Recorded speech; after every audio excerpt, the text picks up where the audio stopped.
People like you are labeled parasites. My brother's accusation pierced the air as I stood before him, his wife, and our mother. The weight of their condemnation bore down on me, a burden I could no longer bear. We're going to be living together from now on, so can you leave? Those words echoed in my mind, igniting a fury I could no longer suppress. I, too, am flawed, imperfect in my own right. Yet their unkindness only fueled my resolve. No longer will I endure their scorn silently. It's time they realized the mistake of underestimating me. With determination as my guide, I plotted to confront my brother and mother head-on. My name is Jessica, a 37-year-old office worker. 3 years have passed since my father's battle with cancer ended, leaving behind a final plea for me to care for our mother. It was this solemn promise that drew me back to the family home. But instead of gratitude, all I received were endless demands, as if my sacrifices were expected, not appreciated. I'm heading out to grab dinner with the neighbors. Can you spare some cash? She casually tossed the request my way. Make sure you have some money ready for tomorrow. It's my friend's birthday, and I need to get a gift. Her demands seemed endless. Our vacuum cleaner is ancient. We need a new one, the latest model, she insisted, adding yet another item to the list. Each demand felt like a weight pressing down on me, her temper flaring if I dared to object. Reluctantly, I found myself acquiescing to her desires. Managing the constant stream of requests became a chore in itself. To streamline the process, I made her an authorized user on a separate account, transferring a lump sum to cover her expenses. As a single office worker in my later years, I've dedicated countless hours to my career, resulting in a substantial income. Additionally, I've wisely invested in stocks over the years, building a significant nest egg. However, these details are kept from my mother, a habitual spender whose tendencies would surely drain my savings. Yet for now, her frivolous habits aren't a pressing concern. Unbeknownst to her, I diligently save while she continues to splurge. Our monthly expenses tally around $4,000, largely due to her extravagance. I recognize the wastefulness of our situation, but altering it proves daunting. I'm not prepared to sever ties with my mother, despite the financial strain. Conflicting emotions towards familial duty cloud my judgment. Is valuing family a facade, or simply a sign of vulnerability? The driving force behind my continued existence in this distorted reality is the pledge I made to my father. He was my beacon of integrity, hard-working, compassionate, and forthright. From a young age, I revered him, striving to emulate his exemplary character. Following his sage advice, start early, reap the rewards, I began stashing away funds during my student days, laying the groundwork for future investments. Even upon entering the workforce, I remained steadfast in my savings pursuits, eventually amassing enough capital to venture into the world of investments. Throughout this journey, I absorbed invaluable lessons on financial literacy, a legacy passed down from my father. Armed with knowledge, I navigated the complexities of investment with relative ease, reaping profits and avoiding major pitfalls. Similarly, I mirrored my father's work ethic, seeking his counsel whenever I encountered professional challenges. In the early years of my career, post-work drinks with my father became a cherished tradition, providing a sanctuary for candid discussions away from the tensions that sometimes brewed at home. While my mother's presence occasionally injected discord into our conversations, those moments shared with my father offered solace and clarity amidst life's tumult. Under my father's guidance, I flourished in my career, finding both success and a newfound sense of self-assurance. My passion for my work deepened, feeling a profound dedication to my professional pursuits. Despite remaining single, I harbored no regrets about prioritizing my career. Life unfolded in a familiar rhythm. While my mother's extravagant tendencies remained a concern, I chose to focus on my work, allowing her the freedom to indulge in her habits. Yet, amidst the demands of my job, my mother insisted on assigning household tasks, blurring the lines between work and home life. Determined to maintain equilibrium, I endeavored to balance both spheres of responsibility. Over time, I honed my domestic skills, mastering chores, and even refining my culinary talents. I viewed these endeavors optimistically, imagining they might one day serve me well in marriage. Nevertheless, the weight of my mother's expectations grew burdensome. I sensed the need to break free from the confines of this suffocating existence, yearning for a life unencumbered by her demands. Amidst the chaos of my daily life, the presence of my older brother and his wife only served to compound my troubles. David, my elder by 2 years, and his wife Lily, who coincidentally shares my age, began frequenting our family home more often. While their visits weren't inherently problematic historically, David and I never saw eye to eye. Our personalities clashed relentlessly. I embodied the conservative and prudent traits inherited from our father, while David mirrored our mother's impulsive and carefree nature.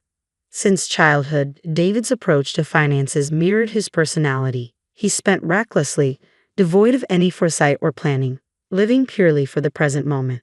Yet despite his financial missteps, he possessed a cunning charm, adept at winning our mother's favor whenever he found himself in need of funds.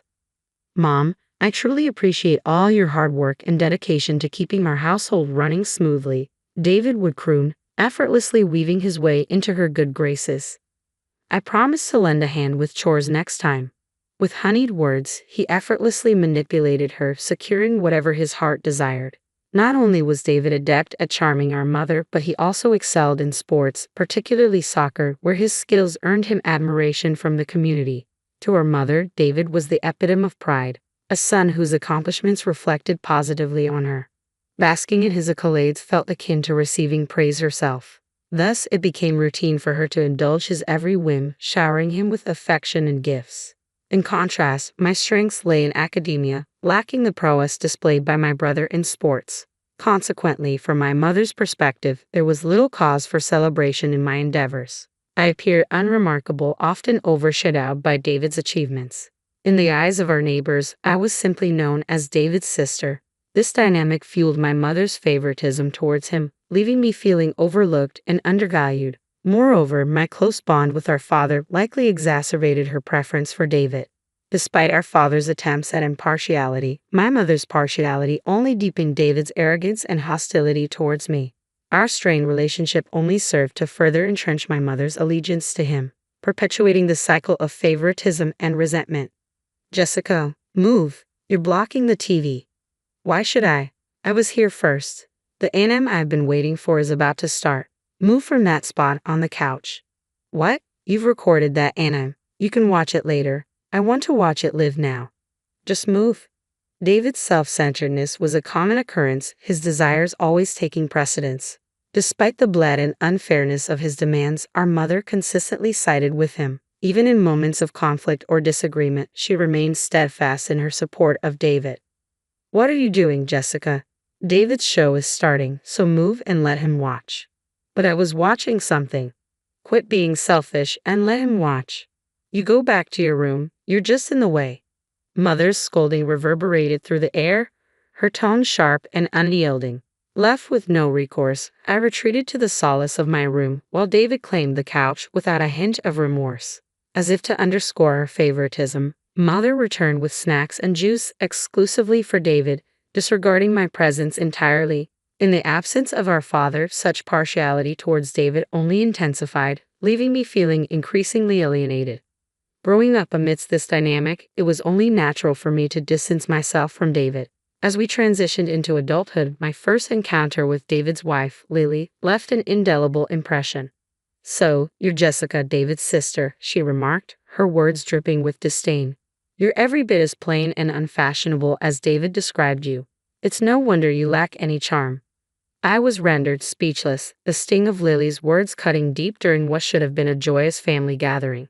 While such comments might have warranted reprimand from other family members, David and Lily appeared to revel in their cruelty, leaving me with an instant aversion towards Lily.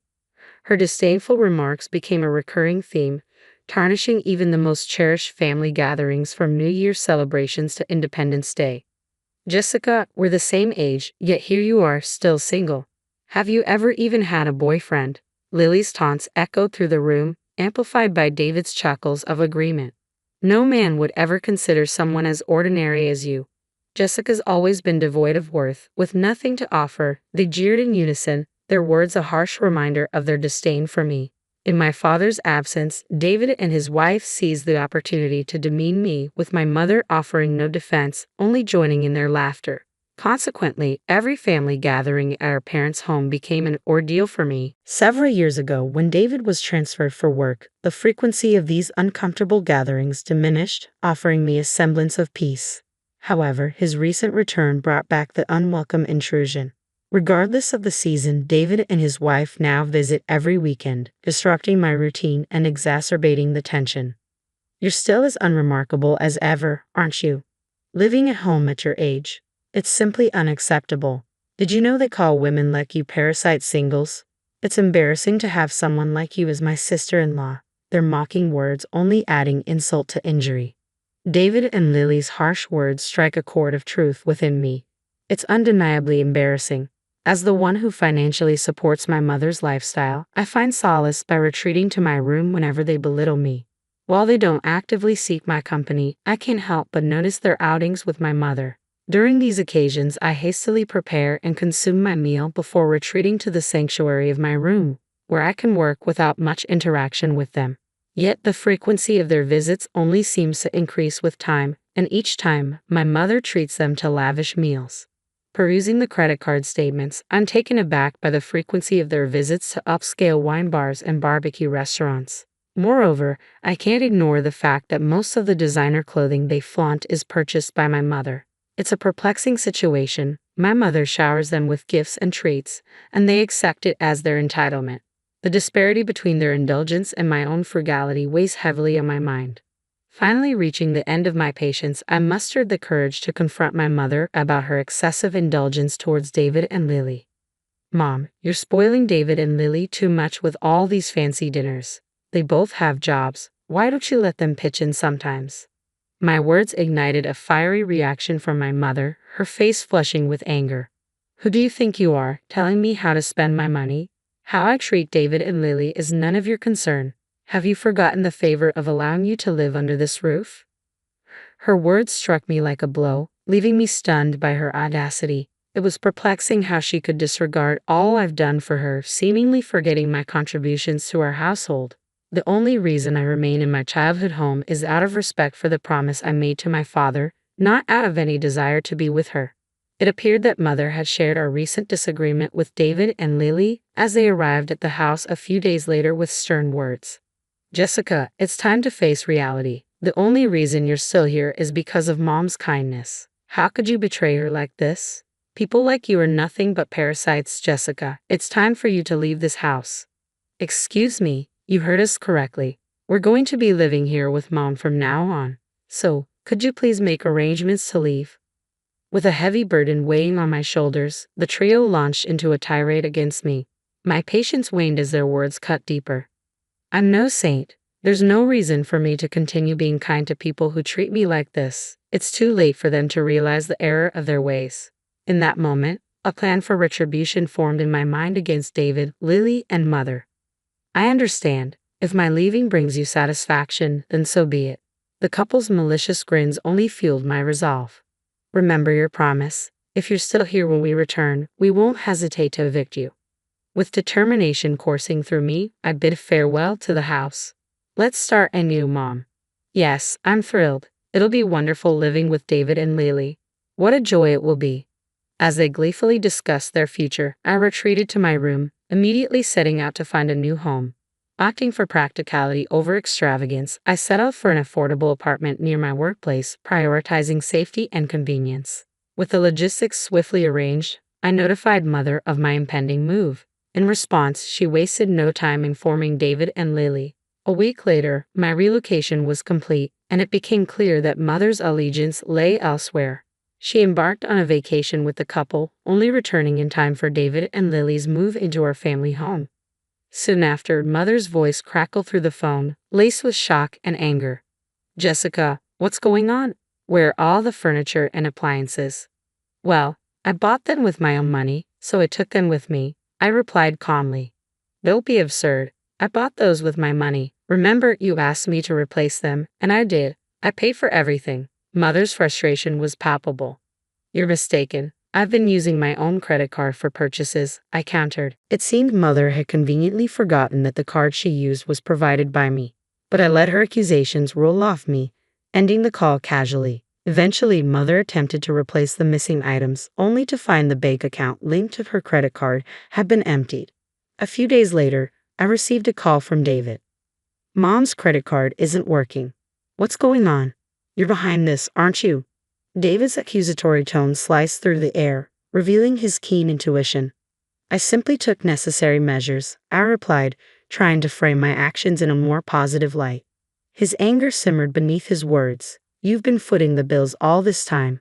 Did you realize that every luxury, from fine wines to designer clothes, was funded by the sister you've belittled? So, unknowingly, we've been living off your generosity. David's realization hung heavy in the air. Exactly. How does it feel, David, to know your lifestyle was bankrolled by the sister you ridiculed? You two seem quite proud. Must be a blow to your ego, I remarked, deliberately provoking them. David appeared flustered, struggling to find a retort amidst his frustration. Why the hell would you do this? He finally exclaimed, his irritation palpable. Lily, who had been listening in, interjected with a pointed question. Why didn't you inform us earlier? Mom, does this mean you have no money left? Mother, caught off guard by Lily's accusation, stammered in response. I always assumed there was a substantial inheritance from your father. I'm sorry. While our father did leave behind some inheritance, Mother's extravagant spending habits depleted much of it, leaving little for us. It was this realization that prompted him to advise me to build my own wealth. I trust you'll find a solution. I've only followed your guidance, I asserted. Jessica, wait. We're not finished yet, David protested, but I refused to entertain further discussion, cutting ties with him, Lily, and Mother. Ignoring their pleas for reconciliation, I blocked their numbers. Subsequently, I received emails from both Mother and David, each pleading for assistance. Through these messages, a startling revelation emerged. David had resigned from his job under the mistaken assumption that he could live off our presumed family wealth. It was clear that his lavish lifestyle had left him with unrealistic expectations. Currently, they struggle to make ends meet with part-time jobs, their past extravagance now a distant memory. Their constant disputes only serve to underscore the stark contrast between their previous lifestyle and their current reality. Despite their pleas to move in with me, I remained steadfast in my decision to sever ties, choosing to ignore their messages and focus on my own path. Currently, I revel in the tranquility of my solitary existence. I've severed ties with David and Mother, content in the knowledge that I've honored my father's wishes. Focused on my career and financial goals, I am determined to expand my wealth through diligent work and strategic investments. As I steadily build my assets, I also intend to gradually delve into the realms of love and companionship, open to the possibilities of romance and marriage. It was unavoidable, but the 6 months I spent in the hospital were extremely painful. My muscles had clearly weakened. I wanted to find peace in my own home as soon as possible. However, when Chris and I returned home, we were greeted by a mountain of our mother-in-law Sharon and sister-in-law Dolly's belongings. What is this? What happened here? This wasn't here in the morning. Sharon and Dolly's belongings were supposed to be temporarily stored. I was told everything would be cleared out by the time I was discharged. Well, this is our house now, so if you don't like it, you should leave. Exactly. Sick person is a nuisance, so please leave. Unbelievable. This wasn't the agreement, and this is mine and Chris's house. Seeing me stunned, Sharon and Dolly burst out laughing. We were both shocked and disappointed. I couldn't stand it anymore. I'm really sick of Sharon and Dolly's irresponsible actions. Chris seemed to feel the same way. It was evident on his face. We looked at each other and nodded. Let's leave this place. Yes, let's do that. I'm done with these unpleasant feelings. There's no need to put up with Sharon and Dolly's selfish behavior. Chris and I decided to go ahead with the plan we had been considering. I am Anita. I'm 31 years old and work for a company that manufactures surveying equipment.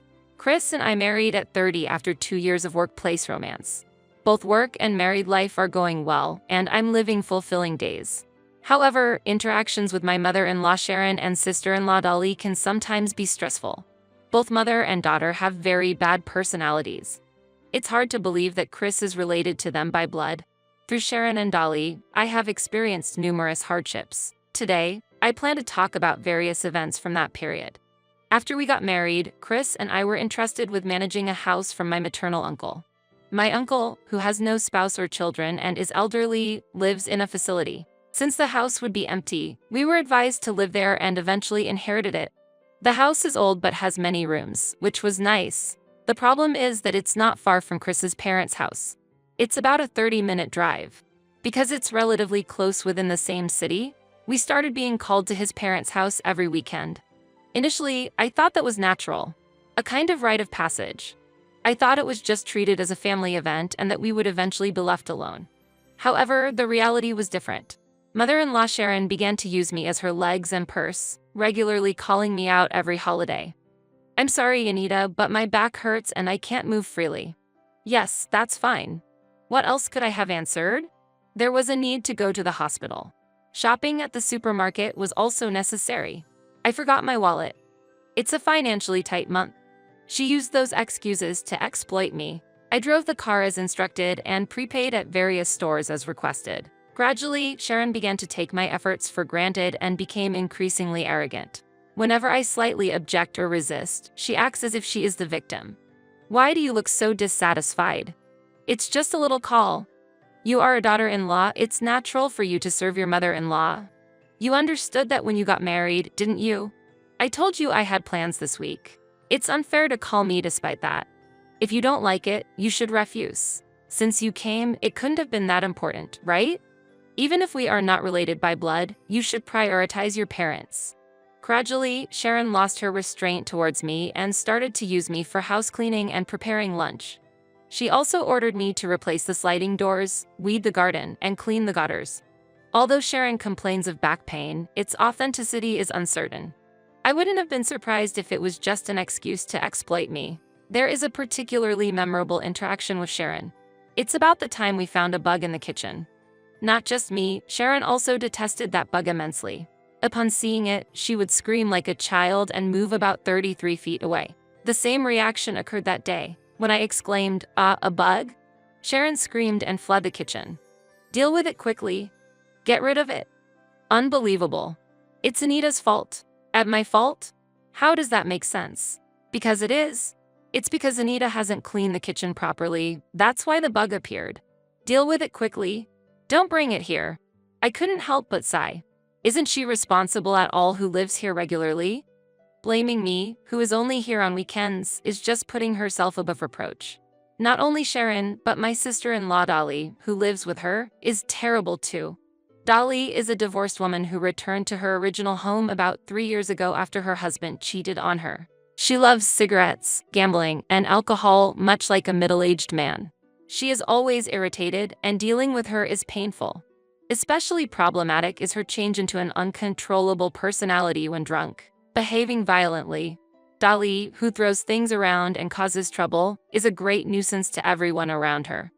It seems she is deeply dissatisfied with her situation since her divorce. She tried to drown her frustrations in alcohol. It's really troublesome. When Chris was away on a business trip over the weekend, I often received calls from Sharon about Dolly. "Anita, Dolly has called from the bar.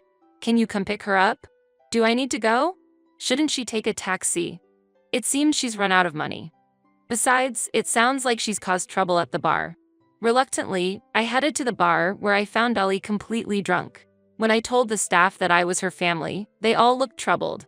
Drunk Dolly had broken dishes, messed up the food, and caused trouble for other customers. As a result, many customers left, which not only affected the day's sales but also damaged the establishment. Later, a significant amount of compensation was demanded, and both Sharon and Dolly were unable to hide their surprise. There were multiple calls from the police to pick up Dolly. I became well acquainted with the local officers. There are countless issues and bitter incidents related to Dolly. She really is a problematic person. When Sharon teams up with her, these types of problems multiply. When Chris is away, they constantly complain to me. Perhaps due to the familiarity of our relationship, their intrusive nature began to show more and more. Even in close relationships, etiquette is required, but Sharon and Dolly seem to care little about this. Chris also seems to be struggling under the influence of his mother and sister. "Just a moment, Chris, could you lend me about $1,000? Money again, and $1,000 at that." "What for?" "I'm taking Mom to a spa. Is there a problem with that as a son?" "Chris, is it okay for Mom's back to stay like this?" Sharon and Dolly often demanded money from Chris. The purpose was to visit hot springs or spas under the pretext of Sharon's health. It's truly brazen. Chris and I are overwhelmed with work and hardly have the leisure to enjoy holidays. On the other hand, Sharon and Dolly, who do not work, were living relatively comfortably. I am not satisfied with this situation. During weekdays, I am busy with work, and on weekends, I have to respond to the demands of Sharon and Dolly at their home. This routine was causing significant stress to both my body and mind. Before I knew it, my health was deteriorating, I couldn't recover from fatigue even with rest, and I constantly felt gloomy. Even when I had time to relax with Chris, I was always sighing. Unlike Mom, maybe Anita should also take some rest somewhere. Really, it's unusual for me to feel so tired. We need to do something about it. Chris and I hope to have children in the future, and I will soon turn 32. Ideally, I would like to have our first child in my early 30s. For that, it's necessary to maintain physical health and reduce mental stress. The sudden dizziness I felt was on a Friday night, accompanied by intense pain. With a severe headache, I couldn't even stand and express the abnormality to Chris. It was a very scary experience. I realized that my speech was becoming unclear. Chris's complexion changed. "Stay still, I'm calling an ambulance," he said hurriedly. After tests at the emergency hospital, I was diagnosed with a cerebrovascular disorder. Being diagnosed with a stroke in my 30s was a life-threatening condition if mistaken. It was fortunate that Chris was by my side and could respond immediately. I don't smoke, drink, or have issues with high blood pressure or high cholesterol. Yet why did I have a stroke? It seems even the doctors couldn't pinpoint the exact cause. It might also be because of Mom and sister. Anita was always under pressure. I'm sorry, but I suspected that too. It might have been a problem that you endured it for so long. Anyway, it was fortunate that you received treatment quickly. We must regain your health as soon as possible. My hospitalization was prolonged. Due to a cerebrovascular issue, hospital stays are often long, but mine was extended further due to signs of depression. The visit from Sharon and Dolly is an unforgettable memory. Despite Chris forbidding their visits, they came without permission and said whatever they wanted. "Is it true you collapsed? Come back soon. We are in trouble." "That's right. There are so many things we need you to do, like washing and cleaning. Actually, I need to be hospitalized too. Look, my back pain is terrible.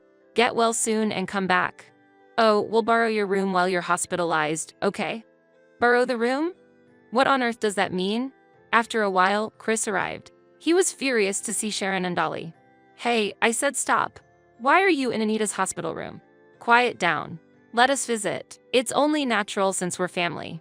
And make sure to tell Anita about that thing, okay, bye." Sharon and Dolly left quickly. Chris apologized, looking sorry. "I'm sorry I couldn't stop them." I am truly amazed by the selfish behavior of Sharon and Dolly. When I asked about that thing, it turned out to be about the renovation of their family home. Remember, there was a day with very strong winds recently? The family home is old, so tiles flew off the roof, and it was damaged by debris flying around. Because of that, rain started leaking through the roof. It seems they had to call a repair service to fix the house. During the repair period, they needed to move some belongings somewhere. That's when Sharon and Dolly proposed using our house. I understand. I don't mind. I'll be in the hospital for a while anyway. Really, that helps a lot. Thank you. We'll make sure everything is cleared up before you get discharged. However, the situation was unexpected. After 6 months of hospitalization, when I returned home, there was a large amount of Sharon and Dolly's belongings there. It was unavoidable, but the 6 months I spent in the hospital were extremely painful. My muscles had clearly weakened. I wanted to find peace in my own home as soon as possible. However, when Chris and I returned home, we were greeted by a mountain of our mother-in-law Sharon and sister-in-law Dolly's belongings. Chris was also surprised on the spot. Shouldn't they have cleared everything up before I got back? What was going on? What is this? What happened here? This wasn't here in the morning. Sharon and Dolly's belongings were supposed to be temporarily stored. I was told everything would be cleared out by the time I was discharged. The movers brought them in at noon. It's fine, the house is big enough. That's right. The family home is very old, and it turned out that it was a rented house. We had to leave there and come here. Now we have no choice but to live here. So, kicking us out would be pointless. I was appalled by Sharon and Dolly's selfish behavior. To force their way in while blocking their own path. Such selfish actions should not be allowed. Chris strongly criticized this point. However, Sharon and Dolly decided to ignore it. As the argument heated up, Sharon incredibly lost her temper. "Well, this is our house now, so if you don't like it, you should leave." "Exactly. Sick person is a nuisance, so please leave." Unbelievable. This wasn't the agreement, and this is mine and Chris's house. Seeing me stunned, Sharon and Dolly burst out laughing. We were both shocked and disappointed by the outrageous behavior. It was unbearable. Just hearing their laughter made me feel sick to my stomach. Chris was concerned about my health, worried that it might relapse. It was truly very tough. Half a month after Sharon and Dolly started staying at our house, they began planning another trip. They said they wanted to refresh their tired bodies after cleaning up from the move. So, Chris, could you lend me another $1,000? What are you talking about? You haven't paid back the first amount. Just give it without complaining. Think of it as filial piety. Dolly insisted, but Chris firmly refused. I am really fed up with Sharon and Dolly's irresponsible behavior. It seems Chris feels the same way. It was clear on his face. Ignoring their irritation over not getting the money, we looked at each other and nodded. Let's leave this place. Yes, let's do that. I'm done with these unpleasant feelings. There's no need to put up with Sharon and Dolly's selfish behavior. Chris and I decided to go ahead with the plan we had been considering. In fact, since they moved in, we had been waiting for a time when the in-laws would be away. Without Chris giving them money, we used our savings, and Sharon and Dolly went on their trip. Afterward, we quickly started to take action. We organized the belongings, instructed the movers, and then contacted a real estate agent to decide to part with our beloved home. A call from Dolly came into my smartphone a month later. She was clearly upset, and Sharon's yelling could be heard in the background. No wonder, as the house they had lived in just a few days ago had been put on the market. What's happening? Explain. Why can't we get into the house? Where are our belongings? Explain properly. I forgot to inform you, but that house has already been sold. What? You sold it? How could you do this without permission? Why? I don't need to take such accusations. The house was registered in my name. What I do with it is my choice. What can they say after they force their way in? Neither Chris nor I ever intended to concede anything to Sharon or Dolly. I'm sorry, but aren't you the ones who created this situation, Sharon and Dolly? I did not want to sell that house. Wait, what do you mean by that? Are you saying this is our fault? Yes, exactly. The stress from you two might have contributed to my illness. Isn't it natural to want to distance ourselves? That's ridiculous. Don't bring up your illness. Can anyone truly claim that they are completely unrelated? Indeed, I was suffering because of Sharon and Dolly's actions. Dolly was still yelling on the phone. Tell me where you put the belongings, quickly. The room is empty. Our belongings should be there. Where did they go? Tell me. I won't hesitate to sue. Don't worry, your belongings are safely stored in a warehouse. Do you want them back? Of course. What are you thinking? If so, there is one condition. Please do not interfere with us anymore.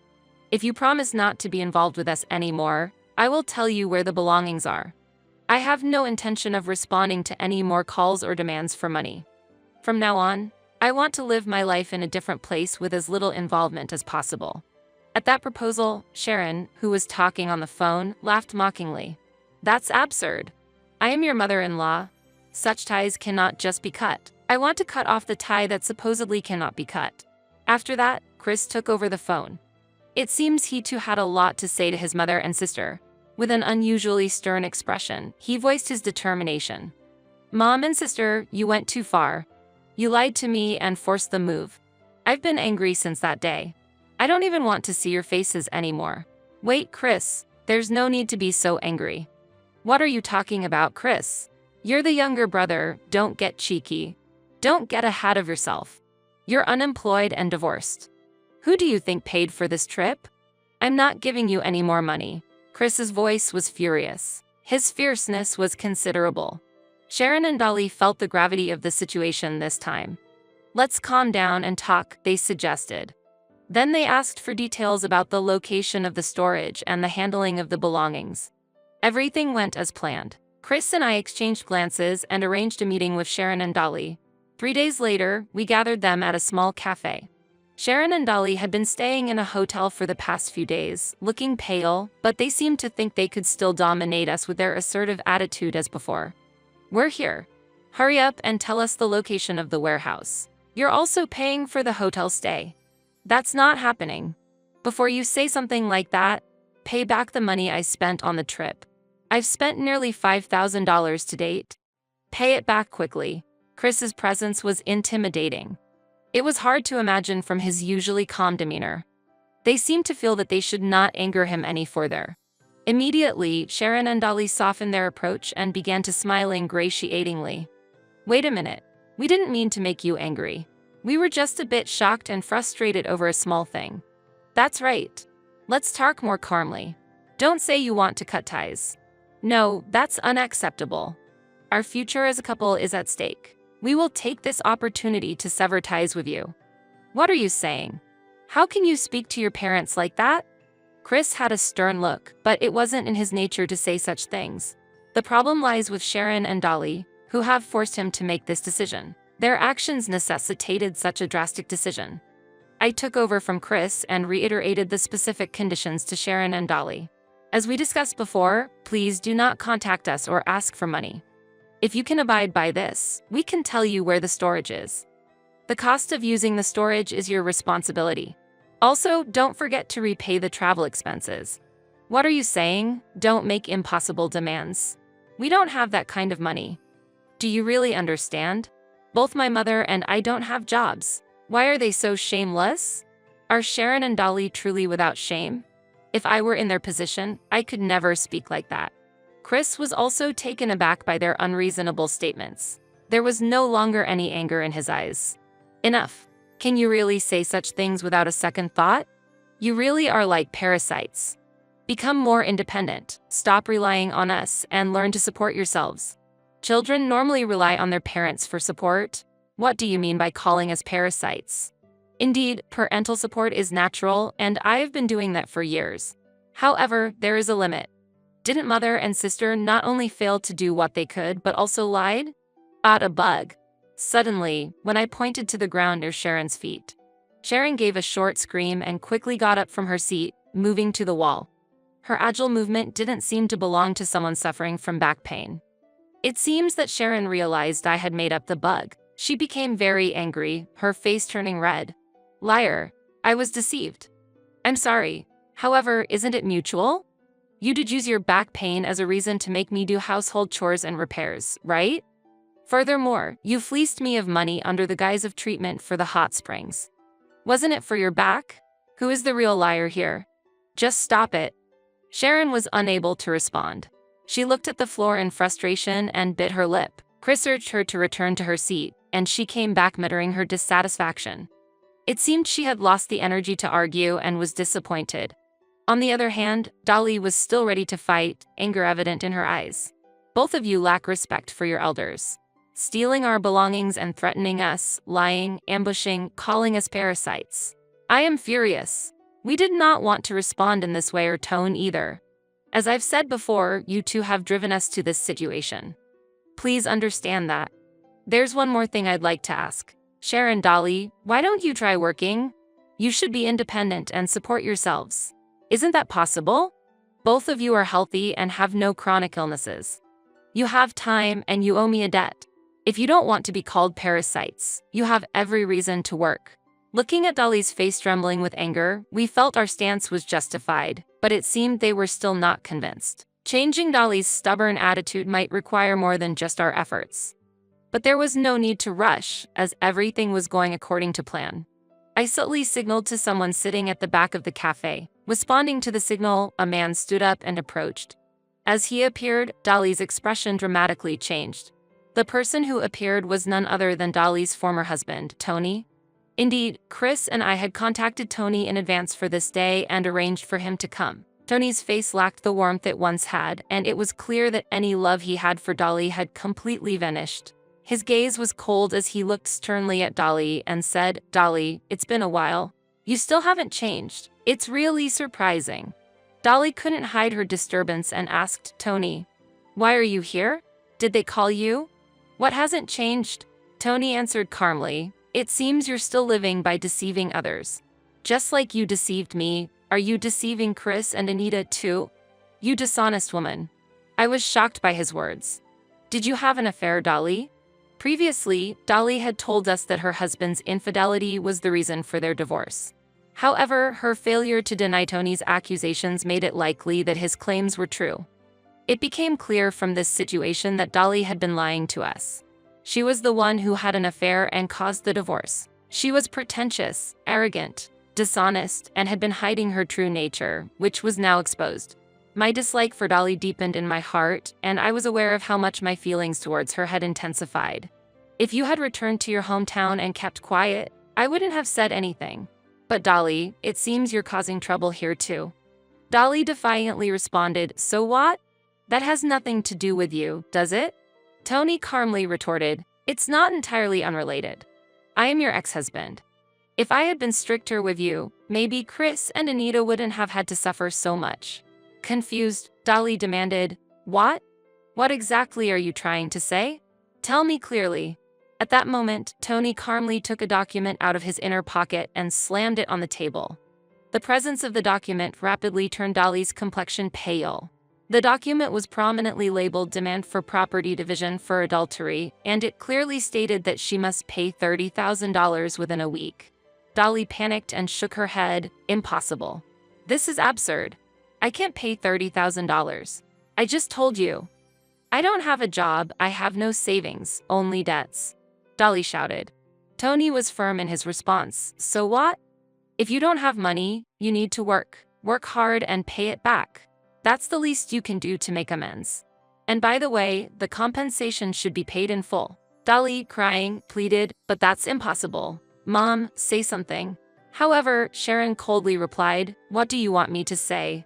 You were the one who cheated. Don't drag me into this. You work and pay the compensation yourself." Eventually, a fallout occurred between them, creating an unsightly scene. The behavior of Sharon and Dolly was truly distasteful, and I felt a severe lesson was necessary for them. Without harsh measures, they likely would not learn their lesson. I confidently presented a medical diagnosis from the hospital in front of both of them. "This is a medical report from the hospital. Based on this, I will sue you," I declared. Dolly was shocked. "What? You're suing us?" Sharon also panicked. "Don't be foolish. Why would you sue us?" I calmly answered, "As I mentioned before, the illness I developed may have been caused by the stress from both of you. This constitutes assault." When I specified the possible charge, Sharon and Dolly were even more shocked. Hearing that the statutory penalty for the crime could be up to 15 years in prison or a fine of up to $5,000, they began to feel real fear. Knowing the possibility of a lawsuit, they couldn't hide their disturbance. Their previous confidence vanished, and they began to tremble. In a situation where they had completely lost the will to resist or justify further, standing there with dejected expressions, I unfolded another document in front of Sharon and Dolly. At that moment, surprise and confusion mingled between them. "What is this?" Sharon asked. I began to explain in a calm tone. "This is a pledge I have prepared. You and Dolly need to abide by the commitments listed here. If there is a violation, be prepared that I won't hesitate to take legal action." The pledge contained a wide range of clauses. The pledge included not summoning me to serve them like a servant, not demanding money from my husband no matter how financially troubled they were, earning their own living by working, and repaying the money they had borrowed. Additionally, the document reminded Dolly to not forget to pay the full amount of alimony to her ex-husband, Tony. After quietly reading the entire document, Sharon and Dolly, with tears in their eyes and shaking their heads, protested, "You are cruel. It's impossible to keep such promises. Paying the alimony in full is impossible. I would have to take on more debt. It doesn't matter if you have to go into debt. Then, working diligently to pay it back is the minimum obligation required of you. You have been playing around for too long. Why not think about working seriously from now on?" Sharon and Dolly gave up all resistance to our stern words and could only hang their heads in defeat. Seeing them like this, I finally felt a sense of relief. Later, it seemed Sharon and Dolly took various jobs. They registered with an agency that introduces temporary work, such as building cleaning staff, construction site guides, and logistics center workers. They might be unable to secure regular jobs because they cannot pass interviews. Especially since Sharon is 65 years old, which is understandably a factor. Dolly also appears to be a difficult woman to manage, which is why many companies might hesitate to hire them. They are likely to continue with sporadic temporary jobs and live day-to-day. Sharon and Dolly paid off their debts and the money they had borrowed, including alimony, by taking loans. But since these loans came from loan sharks, a delay in payments could lead to serious issues. Their desperate work situation is understandable. Once, I saw Dolly working in the city. She was struggling to make ends meet. She was dressed in a uniform, wearing a helmet, and was directing traffic at a construction site. When our eyes met, she turned away in embarrassment. She should have been more assertive, but she behaved oddly. I also saw Sharon doing a part-time job stocking shelves in a supermarket. She was clearly being scolded by a younger colleague and looked very displeased. Given their coy character, it is likely that they will face problems eventually. They might struggle with workplace relationships, be forced to quit their jobs, and end up searching for new employment. I hope that Sharon and Dolly will regret their actions as they move from job to job. That is what I expect from them now. Since then, Chris and I have continued to live a simple yet happy life. We are no longer troubled by Sharon or Dolly, and we have regained our physical and mental health. As a result, we were eventually blessed with our long-awaited first child. Currently, I am on maternity leave, spending peaceful days with my baby in my belly. The baby is a girl. My goal is to raise her to be a fully fledged woman. In the process, there will be opportunities to talk about Sharon and Dolly. This is to teach her not to become like them. There have been tough times, but from now on, I plan to spend happy days with Chris and our child. You somehow seem to lack consideration when dealing with those superior to you. I was taken aback by my mother-in-law's sudden words.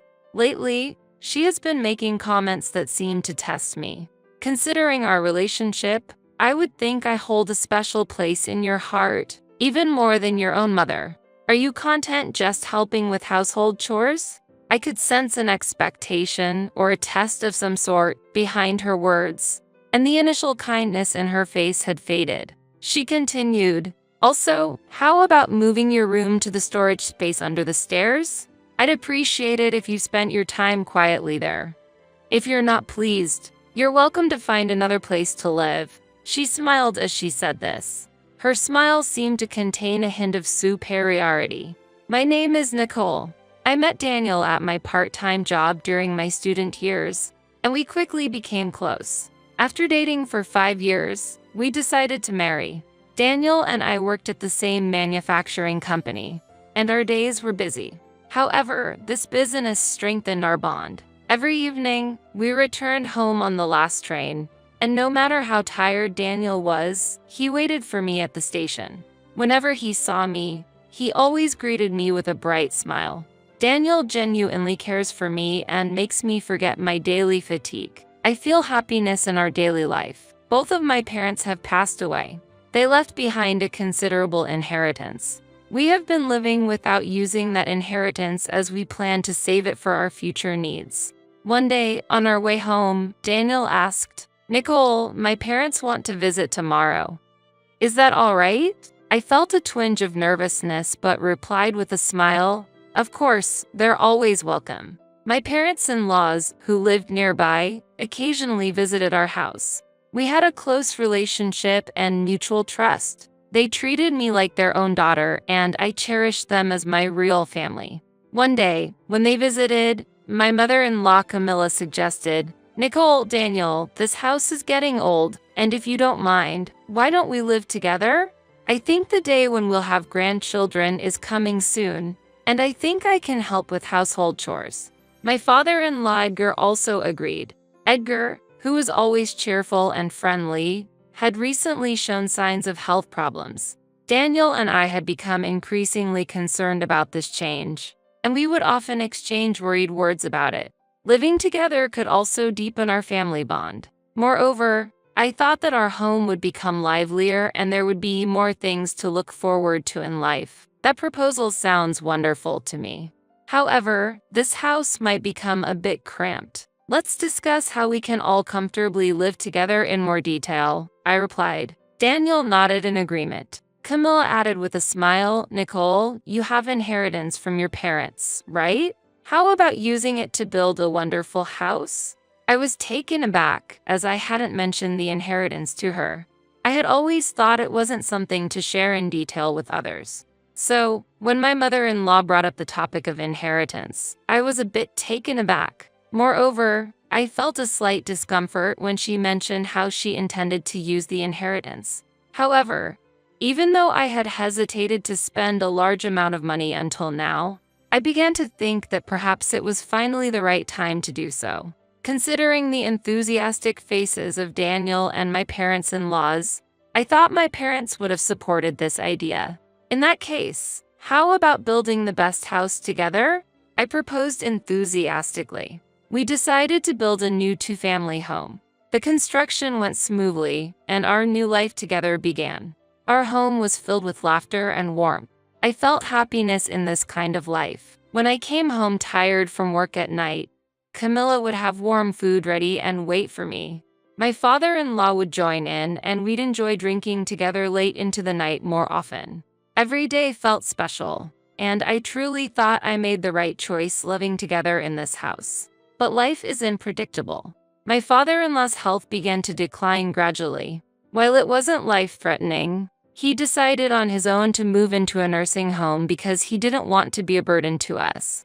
Although it wasn't that far away in terms of distance, when we could no longer hear his cheerful voice at home, we inevitably felt a sense of loneliness. Camilla and I made it a point to visit him frequently. In the midst of this, Daniel had to go overseas for work. He said, "It's only for a little while. It might be refreshing for you to spend some time alone with Mom. I'm sure she's relying on you too. I'll be back soon." Behind those words, I could feel his thoughtfulness. Indeed, the days spent alone with Camilla were refreshing and had their own kind of fun. However, such days didn't last long. One day, Camilla suddenly came up with a massive shopping list. I was surprised and asked, "Wait, are you going to buy all of this? What are you planning?" Camilla responded with a smile, "I've decided to have a little party with some neighborhood friends today. Can you help?" I readily agreed and joined in with the preparations. After shopping for the requested items and returning home, Camilla asked me further, "Can you please help with the cooking?" It seemed like a lot of work, but I thought that if we worked together, we would have a good time, so I agreed to help. Eventually, we finished preparing for the guests, and they started to arrive one after another. Then Camilla said, "Thank you. We'll take it from here," and started the party. Feeling out of place, I reluctantly decided to spend some time outside. When I returned home after a while, the party hadn't been cleaned up yet, and Camilla was leisurely enjoying the TV. Seeing this, I became a little irritated and asked, "Can you help with the cleanup?" To my surprise, Camilla, who had always been kind, responded sternly, "I'm not your real mother. Clean up without complaining. It's audacious of you to ask, considering your position as a daughter-in-law." I couldn't hide my shock. I had been living what felt like a dream, and I was astounded by Camilla's sudden change in attitude. Her warm smile, which I had grown accustomed to, vanished in an instant, replaced by the coldness of her words. "I've been kind to you only because Daniel likes you. He values you more than me, which I didn't particularly appreciate. I knew about the inheritance matter, and I've always pretended to be the ideal mother-in-law. I had planned to continue this facade for decades, but fortunately, the circumstances changed sooner than expected, so I feel relieved." Hearing Camilla's words, I was stunned, barely managing to remain standing. "You must be joking, right?" To my query, she smiled and replied, "Why would I be joking? Even after you married Daniel, I never considered you as a real family member. Thank you for providing this wonderful house. But from now on, you will respect my opinions. If you can't, then please leave. This house belongs to us. Your room will be used as a guest room, and you can sleep in the storage space under the stairs. Space-wise, it shouldn't be a problem for you to turn over comfortably." That night, cleaning up after the party with tears streaming down my face was the hardest thing I had ever done. I wondered what all her previous warmth had been about. As days went by, Camilla's changed behavior significantly increased my stress. Despite that, I took on more and more household responsibilities to meet her expectations. No matter how busy I was, Camilla never helped. Returning home late from work, I'd find the remnants of her tea parties with her friends. Cleaning up after these gatherings became my established duty. While tidying up, time would fly, and considering the breakfast preparations for the next morning, I had to cut down on sleep. Yet, I persisted with household chores. Receiving complaints on the rare days I couldn't prepare breakfast became a routine. One day, I accidentally overheard Camilla badmouthing me to her friends. Hearing her mock me while laughing, I felt profound sadness and anger. Gradually, the emotional toll became unbearable, so I requested temporary leave from my job. Though I still faced verbal abuse and endless chores at home, the daytime gave me brief respite. Then, one day, after finishing my chores early and huddling in the storage space under the stairs, I heard Camilla return with someone. It was Mike, a local resident and a familiar face to me as he is one of Daniel's friends. Ever since my father-in-law had moved into a nursing home, the time Camilla and Mike spent together increased, hinting at something more than just friendship. At first, I thought they were just friends, but the special atmosphere between them and their silent exchanges hinted at something else. I had tried not to ponder what might be happening between them. From the gap in the storage under the stairs, I cautiously observed the situation. At that moment, I witnessed Camilla and Mike kissing intimately.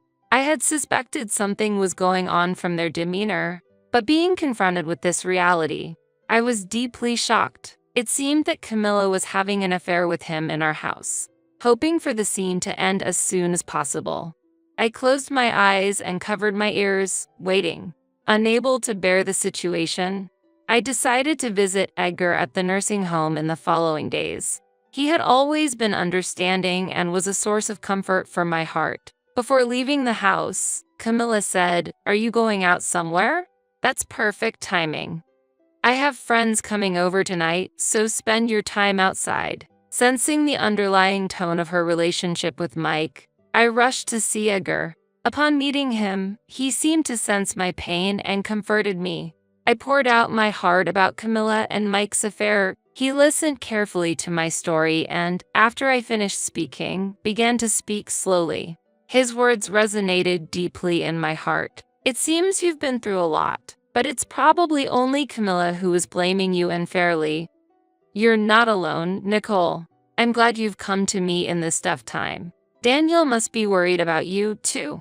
I'll handle this matter properly, so don't worry." With that, Edgar gently stood up, offering his hand, and said, "Let's go home together. Are you okay? Please don't push yourself too hard. Thank you for worrying about me.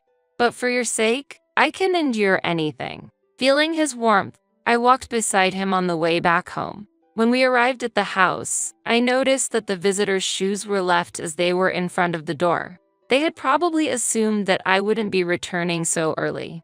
Edgar, without any hesitation, went inside the house and into the room where Camilla and Mike were.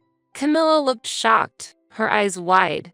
On the other hand, Mike went into complete panic, staggering as he jumped out of the window barefoot. If he was just a friend, he wouldn't be so flustered. "Camilla, I've heard a lot from Nicole. I'd like to hear your side of the story." Upon Edgar's gentle inquiry, Camilla seemed unsure of how to respond. I apologized for the affair, but Mike approached me first. "So it's not entirely my fault," she finally said. Hearing her response, Edgar said, "The issue is how you treated Nicole," sighing deeply. Before Camilla could say another word, Edgar placed divorce papers on the table. "Let's resolve this properly. I want you to leave today." Camilla was in a state of panic, but it was just a one-time thing. "And yet you're handing me this. It's not fair to blame me alone. Why are we getting a divorce when you believe that girl's story?" Edgar, choosing his words carefully, replied, "I consider Nicole as my own daughter. As a parent, I can sense her emotions and thoughts very clearly. But it seems you can't see that." Camilla looked down and fell silent. "Leave this place by today. If I find you here tomorrow, I won't hesitate to call the police. Understood?" Upon hearing those words, Camilla collapsed to her knees. Afterward, on Edgar's advice, I spent the night at a nearby hotel. When I returned home the next day, Camilla was gone. I heard that Camilla now lives in a cramped, old apartment in the neighboring town. She had exhausted all her funds on expenses related to the elderly care facility and, despite her age, seemed to be working multiple part-time jobs to make ends meet. A few days later, Daniel returned home. When I told him everything that had happened, he looked astonished. I had no idea such things were happening. Thank you. I'm really glad Dad was there. After that, our lives returned to a peaceful and happy state. It might not be long before this spacious house gets a new addition to the family. How long do you plan to rely on Dad? Sean, my 19-year-old stepson, said that as he threw my book into the rainy garden. I bet it was bought with Dad's money, right? Why do women squander others' money? It's too extravagant, so I threw it away. The book Sean threw away was an important document for my work, a valuable item imported from abroad. If I don't have it, I'll be in trouble, Sean. Please bring it back. Even when I asked, Sean wouldn't listen. He kept making derogatory remarks about women with a nasty smile. Can't you speak more logically? I'm not good with emotional women. If you don't like it, you're free to leave. I was trembling with anger inside. However, I understood that nothing I said would have an effect on Sean right now. The only choice I had was this. Then, I'll leave. When I said that, Sean laughed mockingly. Is that your decision? How will a housewife survive? Well, good luck. Sean, who didn't try to understand family and judge people by mere labels, has lost his compassion. I, Mandy Thomas, decided it was time to teach this arrogant stepson a lesson. I am 38 years old and a novelist by profession. My livelihood is supported by royalties from my novels and income from stock trading. I mainly work from home, but due to the business, I cannot always do household chores, so my husband Robert takes care of them full-time. Robert and I got remarried 3 years ago, each with our own children. My son Alex is an active third grader. On the other hand, Robert's son Sean graduated from high school this year.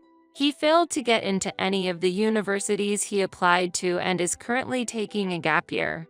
Sean is originally a straightforward person, but this trait makes him easily influenced negatively. He started using social media while spending more time in his room during his gap year. There, he became close with people that disparage women, and he started making derogatory comments about women at home, too. One night, when we were happily planning a family trip, the moment Robert stood up to prepare dessert, Sean suddenly slammed his spoon on the plate. Housewives have it easy, he said with a look of disdain. Enjoying vacations with the husband's money. I wish I'm a woman. They don't experience the hardships of studying or society. They just go to beauty or nail salons and spend the little remaining time on household chores. It must be nice and easy.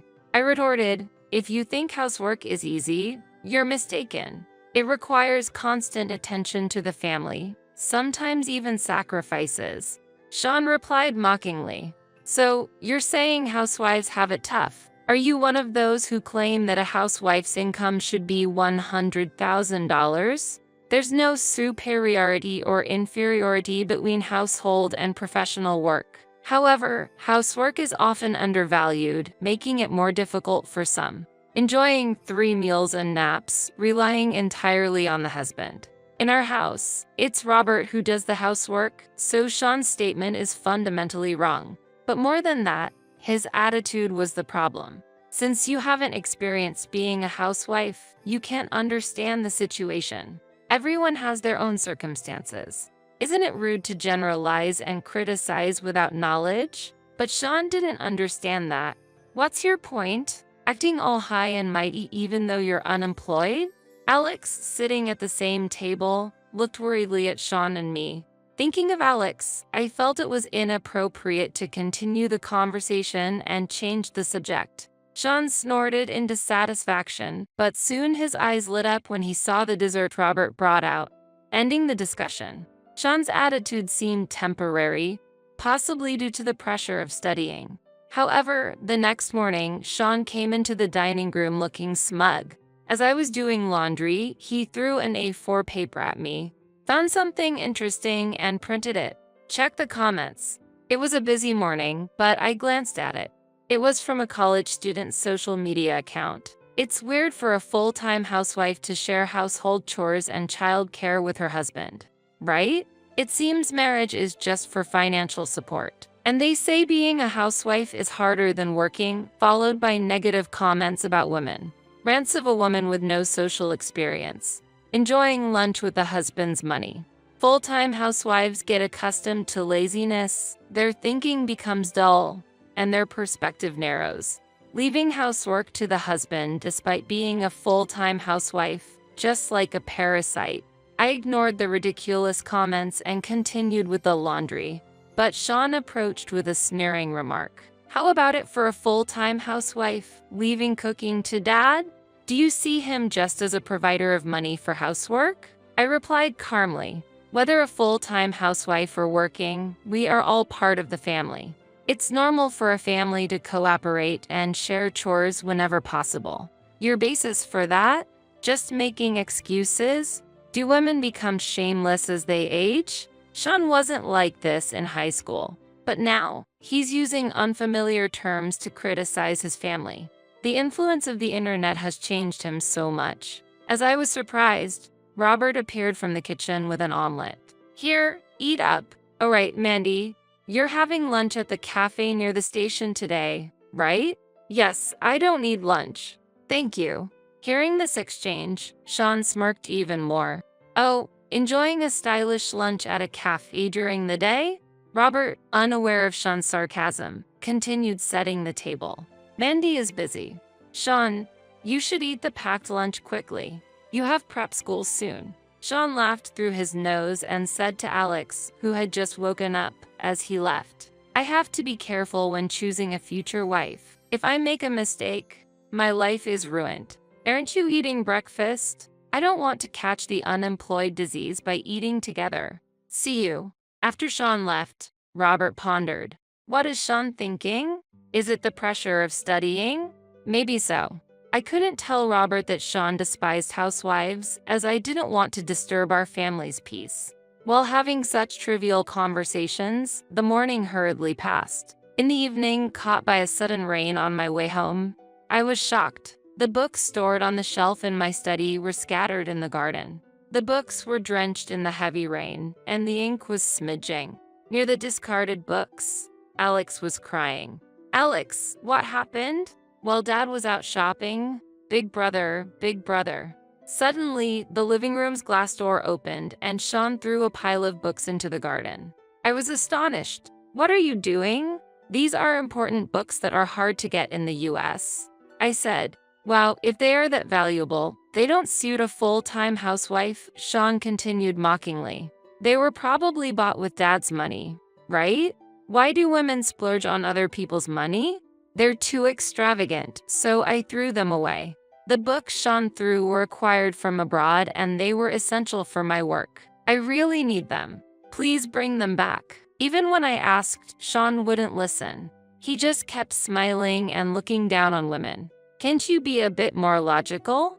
Women are too emotional. If you're upset, you can leave anytime.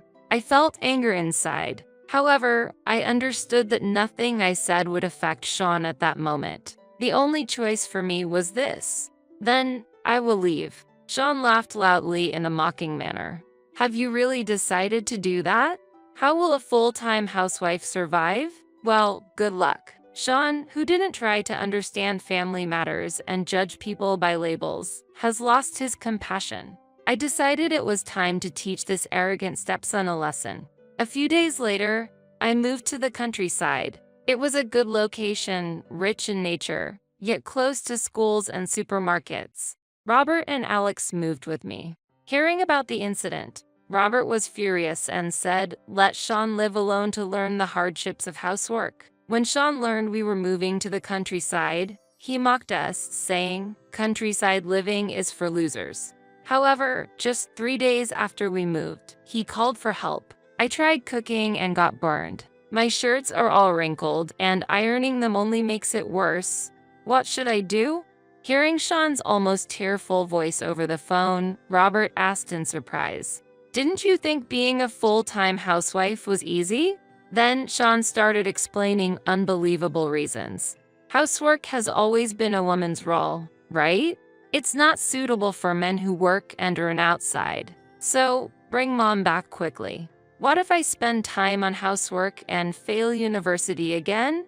Robert replied, visibly frustrated. Just to let you know, I'm actually the one who has been a full-time homemaker. Being a man doesn't mean being bad at housework. Sean was shocked and quickly retorted, "No way. You were often out. But mom was always at home, right? She said she was going out for lunch." I was the PTA representative at the elementary school and a committee member of the local children's association. I frequently went to school and the community hall. I was often called even after my term ended. Then, how about the money for living expenses? That's why mom was working at home. She's a novelist. Remember I told you when we got married? I heard, but isn't that just a hobby for housewives? It's a waste, right? Sean, do you really not know? Search the net and you'll find mom's name. She's a well-known author and a famous day trader. She has published many books. Mom was going to the cafe for meetings with her editors. Sean hurriedly searched for my name, sounding shocked. Since Sean usually read only comic books, he probably didn't know much about authors. Wait, so mom has been supporting the family, and you have been dependent on her? Robert was angered by Sean's words. Dependent is a harsh way to put it. There are good and bad ways to say things. Besides, you're already an adult, right? If I'm dependent, then you are also dependent on mom. Hurt in his pride, Sean shouted loudly, "That's a joke. I refuse that. I'll stand on my own and live by myself. I don't need your support. I learned my own money and passed the exams." After hanging up, Robert sighed deeply. What is Sean planning to do for a living? Sean has savings of $10,000 from his childhood. We gave him his bank book when he graduated high school. Maybe he'll do some part-time job. Whether he's truly independent or not was unclear, but we decided to watch over him. The next call from Sean came after a while. As soon as he got on the phone, he arrogantly said, Hey, my electricity and gas are cut off. The internet isn't working and I've received a notice for a rent payment. Hurry up and pay for it. Housewives are so slow." Robert and I exchanged puzzled looks. "Sean, didn't you say you were going to be independent? That you wouldn't rely on your parents anymore? Wasn't that it? Shut up. Are you saying that and then abandon your parental duties?" As we delved deeper into the conversation to uncover the truth, we learned that Sean had tried investing with his $10,000. Lacking adequate knowledge, he lost everything. Then, he reluctantly started working at a deli, but couldn't fully grasp the tasks and struggled with communication. He quit in just a week. Mom doing date rating is a lie. How can a woman do such advanced stuff? The move to the countryside is just because you couldn't afford a house in the city. Faced with Sean's unchanging attitude, Robert spoke sternly. Parental duties last until a child becomes an adult. It's indeed odd to cut ties immediately after, but you mocked and refused to rely on your parents. If you want help, first admit your mistakes. At that moment, Sean replied irritably, "What? It's not a mistake. Everyone on SNS says I'm a victim of my parents." Fine then. Dad, follow the women and do your best. After Sean hung up the phone, I had an idea and checked the SNS. Then, I spoke to a puzzled Robert. You know, that college students account that Sean showed us before? It's actually. Robert was surprised by my words. 3 days later, we waited at the nearest station to our new house and found Sean. "How did you know I would be here?" To the furiously angry Sean, I showed my smartphone. "That college students account you showed me before. It's actually yours, isn't it?" Sean hurriedly denied it, but I calmly continued explaining. I had felt something was off from the beginning. The posts you showed had first hour of class, but usually college students say first lecture. So I suspected it wasn't really a college student's account and looked back through the posts.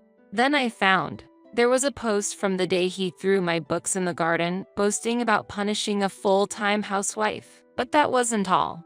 Online posts about parents heartlessly abandoning me, boasting about earning a fortune in stock trading to show up my former parents, and a painful plea about electricity being cut off, which makes life difficult. All these coincided exactly with the events in our family. Do you understand the implications of your behavior online? Don't you know about internet literacy? Real-time posts easily give away your identity, I advised him. Sean tried to retort but couldn't find the words, just muttering incoherently, visibly shaken. And so, I read your account's posts and realized you were planning to secretly visit our house today. I continued quietly. Sean's post from yesterday was shocking. Tomorrow, I'll visit the merciless parents who abandoned me. They probably live in a shabby house. I'll take a photo and expose it to everyone. He posted the time he would take the train, so I knew exactly when he would arrive at our station. We won't solve anything by just standing here talking, so let's go back home and discuss, I suggested, and the three of us, Sean, Robert, and I, started walking slowly towards our house. Sean grumbled in dissatisfaction, going to a dirty and old house, but followed us nonetheless. However, as soon as we opened the grand gates of our house, Sean's mouth dropped open in astonishment. Our family, presumed to be living in a fallen and poor house, actually resided in a luxurious mansion reminiscent of a holiday resort on a vast estate. Is this really your house? Isn't this worth over $1 million? He exclaimed in surprise, to which I calmly replied, yes, that's right. Dad wanted to do farming in the countryside leisurely, so we chose this area with its spacious land. It's rich in greenery, the air is clear, and it's the perfect environment for my writing. Alex is also enjoying playing with his friends in nature every day. As I explained, the doors of the mansion opened and a handsome man appeared. Madam, sir, welcome home. The bath is ready. For dessert tonight, we have prepared a special pudding a la mode, he said politely. A butler in the house. Sean was amazed, and I replied casually, yes. Managing such a vast property isn't easy, so we have a butler, a maid, and a gardener, 3 people in total, I explained. While Sean was speechless, I continued talking to the butler. It would help if we could have the dessert first, as I have an important discussion with my son, I requested, to which the butler immediately responded, certainly, madam. Please, this way to the guest living room. As the butler took Sean's backpack with practiced ease, Sean hesitantly handed it over and slowly started following us. Entering the house, Sean's eyes widened in amazement at the luxurious entrance decoration, the corridor's length, and the vast, beautiful garden. Walking down the spacious corridor, we arrived at the guest room and sat quietly at a carved Gothic-style table on a luxurious Persian carpet. In that serene atmosphere, I looked at Sean and asked gently, do you have something you want to tell Dad and I? Sean was silent for a moment, then exclaimed in a mix of surprise and admiration. It's amazing living in such a grand house. Are you involved in something shady to earn money? But well, never mind. Such a big house must have spare rooms. It's fine if I live here for free, right? At Sean's rude proposal, Robert could not hide his disappointment and held his head in his hands. I had hoped that living alone would make you respect your mother more, but it seems that's still not the case. I'm just disappointed. Just then, the butler entered the room with a beautifully arranged pudding a la mode. Robert immediately gave instructions to the butler.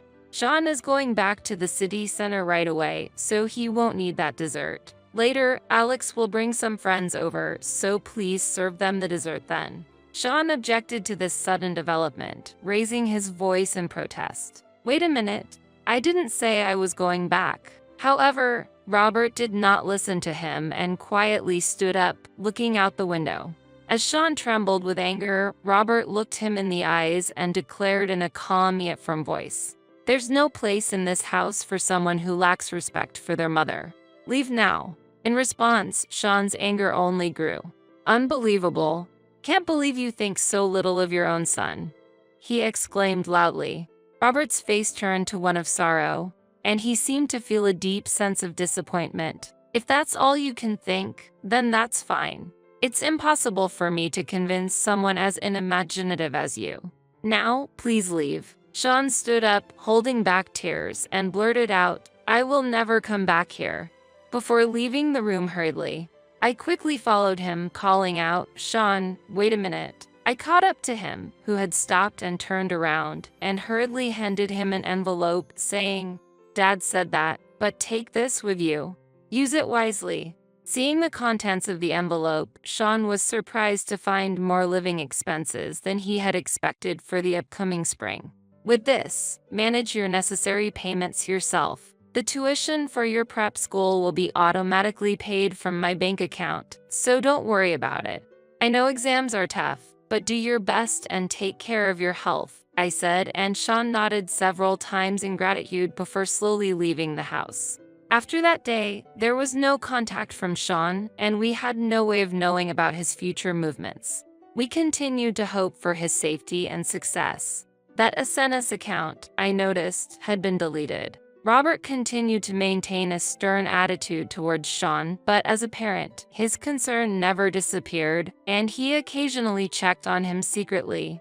Sean seemed to be struggling with his first experience of housework, but was diligently attending prep school and studying for his exams. Months later, Robert, Alex, and I stood again at the nearest station. Sean had contacted us the night before, saying he had something important to talk about. When Sean appeared, his expression was clear and bright, as if a heavy burden had been lifted from his heart. Once we were in the guest room, Sean first apologized deeply. I'm really sorry for what happened. I was awful, throwing those books and saying terrible things. I even scared Alex, sorry. Robert and I exchanged glances and smiled at each other. You were really terrible. It was quite a painful situation. Don't be so harsh now, I replied, lightening the mood. Then Sean began an important announcement, looking back and forth between us. Actually, I've been accepted into my first choice university, T University. About that, can I ask for financial support for my tuition? Hearing this, we all expressed our joy. That's wonderful. Congratulations. You've worked hard. That's my son. Brother, that's amazing. Everyone makes mistakes, but what matters is how we move on from them. It seems we have learned this from Sean. Though Sean once wandered off the path, he is now walking the right way towards a bright future. The role of a wife is supposed to be taking care of the house and kids, right? As a wife, you're considered a failure for pushing that onto your husband. If caregiving is your priority, then you should also be able to manage your household duties properly. In response to my mother-in-law's harsh words, I was at a loss for words. It seemed she couldn't accept her son, Ryan, taking on housework and childcare. How do you think you're able to live like this? Don't forget that it's thanks to Ryan's salary. You really don't know how to be grateful. While being scolded by my mother-in-law, Ryan did not try to protect me. Despite also earning an income, my mother-in-law insisted it was all thanks to my husband. I was recently put in charge of doing the laundry. I'm not a service staff. I was busy and asked Ryan for help, and he silently supported me then. But it seems Ryan was harboring dissatisfaction. You earn less than me and yet acts this way. If we ever get divorced, you won't be able to get by on your own with our daughter. I could no longer bear the harsh criticism from my husband and mother-in-law. I am Ashley, a 30-year-old company employee. I met Ryan during college, and that's when our relationship began. We both started to work and, being at the right age, proceeded to get married. Eventually, our daughter was born, and I changed jobs to escape irregular working hours after giving birth. Now, I work full-time in a job with less overtime. It wasn't apparent until I got married, but it became clear that Ryan highly prioritized his mother. In every decision, he always sought his mother's opinion. Even when choosing a new home, I was surprised he brought his mother along. Should we choose this apartment because it has a spacious living room and is convenient for shopping? I suggested. Yeah, but what do you think, Mom? He replied. I didn't know why he prioritized his mother's opinion over mine. This place gets little sunlight, and I think there are better options. Indeed, I was thinking the same, Ryan said. Despite it being our living space, his mother's opinion influenced the decision. As a result, after viewing several, we chose a property that his mother was satisfied with. I liked it too, but a part of me wasn't fully convinced. When choosing furniture or appliances, his mother was always there. Why don't just the two of us go next time? Your mother must be busy, I suggested. I wanted to choose freely, without her. She's free to help, which is great, and I like getting her input, Ryan said, not understanding my desire to avoid his mother's intervention. Sometimes, Ryan would say he didn't need dinner, spending time eating with his mother at home. I was grateful since I didn't have to prepare his dinner due to my job, and I didn't see it as a problem. His mother must have been happy to have her son visit, and I didn't feel it was my place to comment. I just didn't want to upset my husband or mother-in-law or be disliked by them. Years passed since our marriage, our daughter grew, and we began planning to build a new house. Ryan is usually gentle, never complains, and plays well with our child. I hoped for a peaceful new home for our family of 3. Mom is getting older, so what about living together considering her future? Ryan suddenly suggested cohabitating with his mother. His mother probably wanted to live with her son and grandchild. To be honest, I was strongly against living with my mother-in-law. She always disregarded my suggestions, requiring me to be considerate not to upset her. She's overprotective of her son, and I realized I was an inconvenience to her. Living together would mean seeing her daily, which I wanted to avoid at all costs. But she prefers to live near her current home, right? That's true. She has friends there and dislikes being too far away.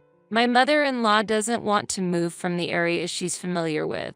If we choose her preferred location, it'll be too far from my workplace. My commute would double. I wanted to live in an area that's convenient for work and raising children. How about this area? It's close to her home by train and near a station. What do you think? I showed Ryan several property options from a real estate agent. I found a property in an area blessed with lush parks and convenient for shopping around the station. Though we live separately from my mother-in-law, the fact that she's within an easy visiting distance was a deciding factor, and Ryan agreed. I was relieved we could avoid living together. However, my mother-in-law had started to visit frequently. Ryan welcomed her, and he couldn't turn her away. I understand her love for her granddaughter, but my daughter didn't get along with my mother-in-law and always cried when she saw her, which worried me. I wanted to relax on my days off, but I couldn't settle down with my mother-in-law's visits. Hey, can't we just spend time alone as a family on the weekends? I end up being on edge when your mother is around. She's part of the family too. It's your choice to feel that way. Ryan didn't empathize with my feelings. Every time my mother-in-law would visit, she would criticize my cooking and cleaning, calling it raising a wife. If I hadn't cleaned, she would frequently inspect everything in detail. Working full-time, I planned to clean earnestly on weekends, but often, my mother-in-law would visit during those times. It was unpleasant to be pointed out exactly where I was planning to clean. You still haven't mastered the basics of cooking. At this rate, you won't improve. Yes, I'm sorry. Even the meals I put effort into didn't seem to suit her taste. I agree. Even the soup is too salty every day. The soup my mom makes is just right. Ryan agrees with my mother-in-law's opinion and criticizes me too. It's frustrating that he only becomes assertive when my mother-in-law is around. Even though he's usually quiet, I tried talking with Ryan when my mother-in-law wasn't there. If you have any complaints about me, please tell me directly. It doesn't have to be when your mother is here. That doesn't help when it's just something that came to mind while talking with mom. Ryan became slightly sulky and disgruntled. It's often difficult to convey my desire for solidarity as his spouse. Disputes concerning my mother-in-law became frequent. When our daughter reached elementary school age, I received news from my mother that my father was unwell. Since it was difficult for my elderly mother to care for him alone, I decided to assist at my parents' house whenever I found a gap in my work schedule. During that period, I had Ryan look after our daughter. Our daughter began to help with household chores proactively and was becoming independent. Her willingness to support me, busy with caregiving, was encouraging. One day, my mother-in-law visited and confronted me with harsh words. Why has it come to this? I heard you've left all the child care to Ryan.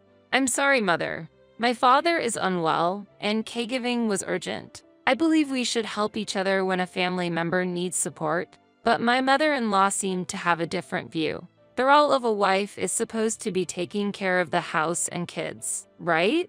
As a wife, you're considered a failure for pushing that onto your husband. If caregiving is your priority, then you should also be able to manage your household duties properly. I was at a loss for words to my mother-in-law's intense words. It seemed she couldn't accept her son taking on housework and childcare. How do you think you're able to live like this? Don't forget that it's thanks to Ryan's salary. You really don't know how to be grateful. While being scolded by my mother-in-law, Ryan did not try to protect me. Despite also earning an income, my mother-in-law insisted it was all thanks to my husband. I was recently put in charge of doing the laundry. I'm not a service staff. I was busy and asked Ryan for help, and he silently supported me then. But it seems Ryan was harboring dissatisfaction. I understood my mother-in-law's anger. However, I felt it was intentional. My situation became tougher as I juggled housework, childcare, and caregiving, and Ryan's attitude towards me became stricter. I want to do household chores whenever possible, but when I can't, I need help. I wish you'd at least take care of your own things. I understand it's challenging to care for our child, but I at least expected him to manage his own stuff. What? It's the wife's job to take care of the house. Why should I have to do it? Can't comprehend. Is this your excuse for neglecting household duties? Ryan didn't show any willingness to understand my plea for cooperation. You earn less than me and yet acts this way. If we ever get divorced, you won't be able to get by on your own with our daughter. Due to the fact I had to change jobs, my income decreased, and now I earned less than Ryan. I chose a job with less overtime because our daughter was still young. Ryan had been making unrealistic demands, showing me a completed divorce form. If caregiving is so important, clean the house perfectly before you leave. Ryan intentionally demanded impossible things from me, who worked full-time. Even when I was tired from work, neglecting dinner preparations was not allowed. Don't you think the variety in your cooking is lacking? Stop trying to get by with stir-fries all the time.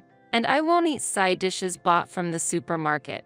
I was asked to prepare complex home-cooked meals, and because of that I was getting more and more mentally and physically fatigued. Later, when going to my parents' house, I decided to take my daughter with me. I stopped expecting anything from Ryan, who made harsh demands. I tried not to care about him and reduced the care I provided. At my parents' house, my mother adored my daughter and always welcomed our visits. My daughter loved her grandmother and looked forward to playing with her. I'm happy you visit, but don't overdo it. I worry when I see you tired. My mother was sensitive to the changes in me. Don't worry, I have Nicole's help, so it's easier for me. I always felt guilty for relying entirely on my mother. During that time, my father, whom I was caring for, passed away, and my mother and I discussed the inheritance amidst our grief. My father was in fact a wealthy man, owning several properties, including this luxurious home. The house was vast, old but well-maintained, and still habitable. It was the place where my parents lived together. I remember Ryan being impressed by the luxury of the house when he came to propose. The location was convenient for transport and in a highly regarded resort area. The area, boasting rich nature and open views, held special meaning for my parents. I thought my mother would continue living here, but she said, "This house is too big for one person." Indeed, managing this large mansion might have been difficult for my elderly mother. In the end, I took over the house, and my mother moved to a convenient apartment purchased with the inheritance. After my father's funeral, sorting through his belongings and dealing with the inheritance, I spent time in the mansion with my daughter while progressing with work. I relied on my mother and daughter for shopping, and while I was working alone, my mother-in-law and Ryan suddenly appeared. "What brings you here so suddenly?" I asked, and my mother-in-law, while touring the house, said, "I heard you inherited this splendid house. It's spacious, so there's enough room to live together," she said. "What?" I asked back, not understanding what she meant. "From now on, we'll live here together. I'll properly train you to be a wife, my mother-in-law declared cheerfully. Training to be a wife? I almost laughed at those words. I looked them straight in the eyes and said, "Wife? But I'm single now." "Huh? What are you talking about?" They were puzzled by my words. I filled out the remaining part of the divorce form and submitted it, so we're technically no longer related. Unfortunately, there's no wife for you to train anymore. What? How can you think that's acceptable? They said. The moment I announced the divorce, their faces showed astonishment. They probably didn't expect me to actually file the divorce form.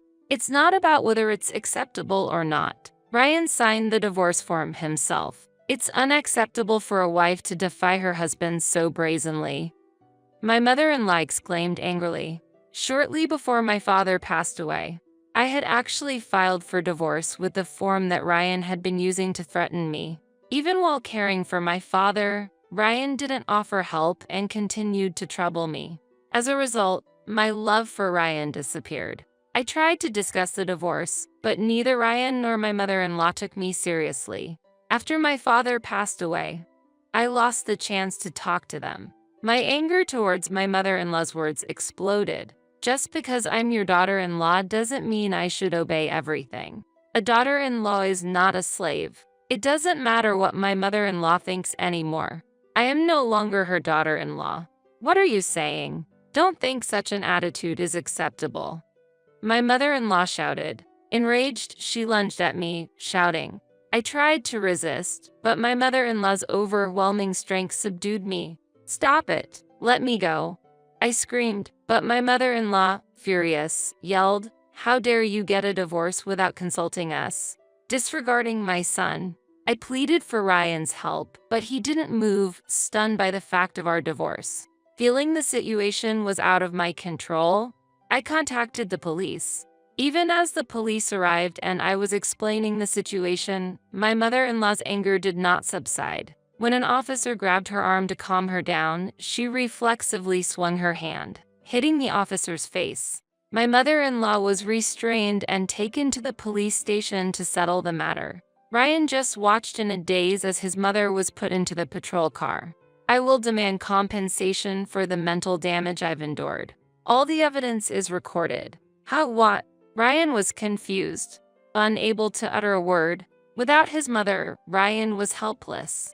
I will take custody of Nicole, so you will need to pay child support. Without my mother-in-law's support, Ryan just hung his head. Sometime later, my ex-husband visited my workplace.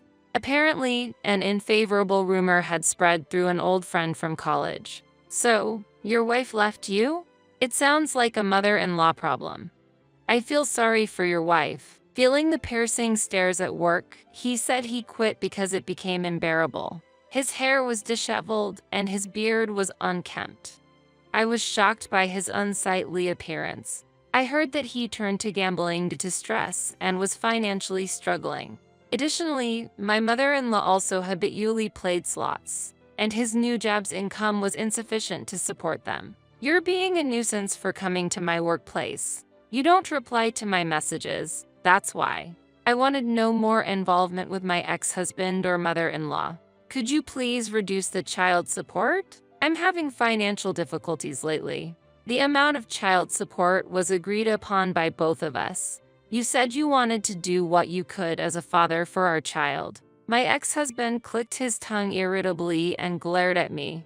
The situation has changed, so it can't be helped. My new job's salary is low, and there's hardly any bonus.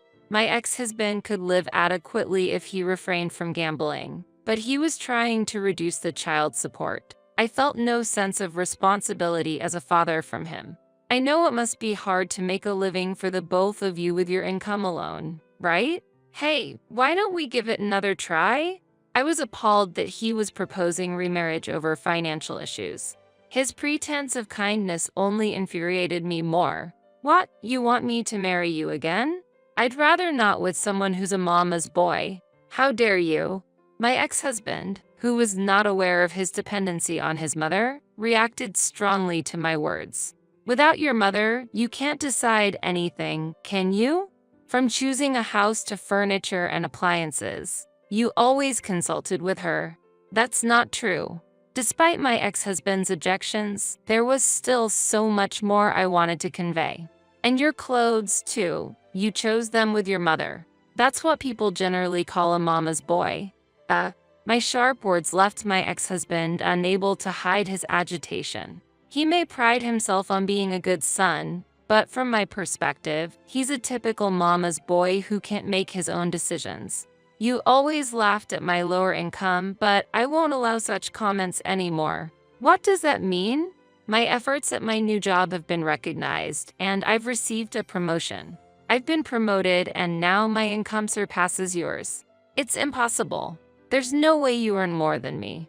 Ryan doubted my statement. He always took pride in his higher income and belittled me. He must have never considered the possibility of his wife earning more than him. You don't have to believe me. I can show you my paycheck anytime if you want. I spoke with confidence, and Ryan fell silent. I have also inherited assets, so I can live comfortably without my ex-husband. My husband can't force house chores upon me, and there's no nagging from my mother-in-law, which is very comfortable. Then, could you share the mansion and properties you inherited with me? I should have some rights to them.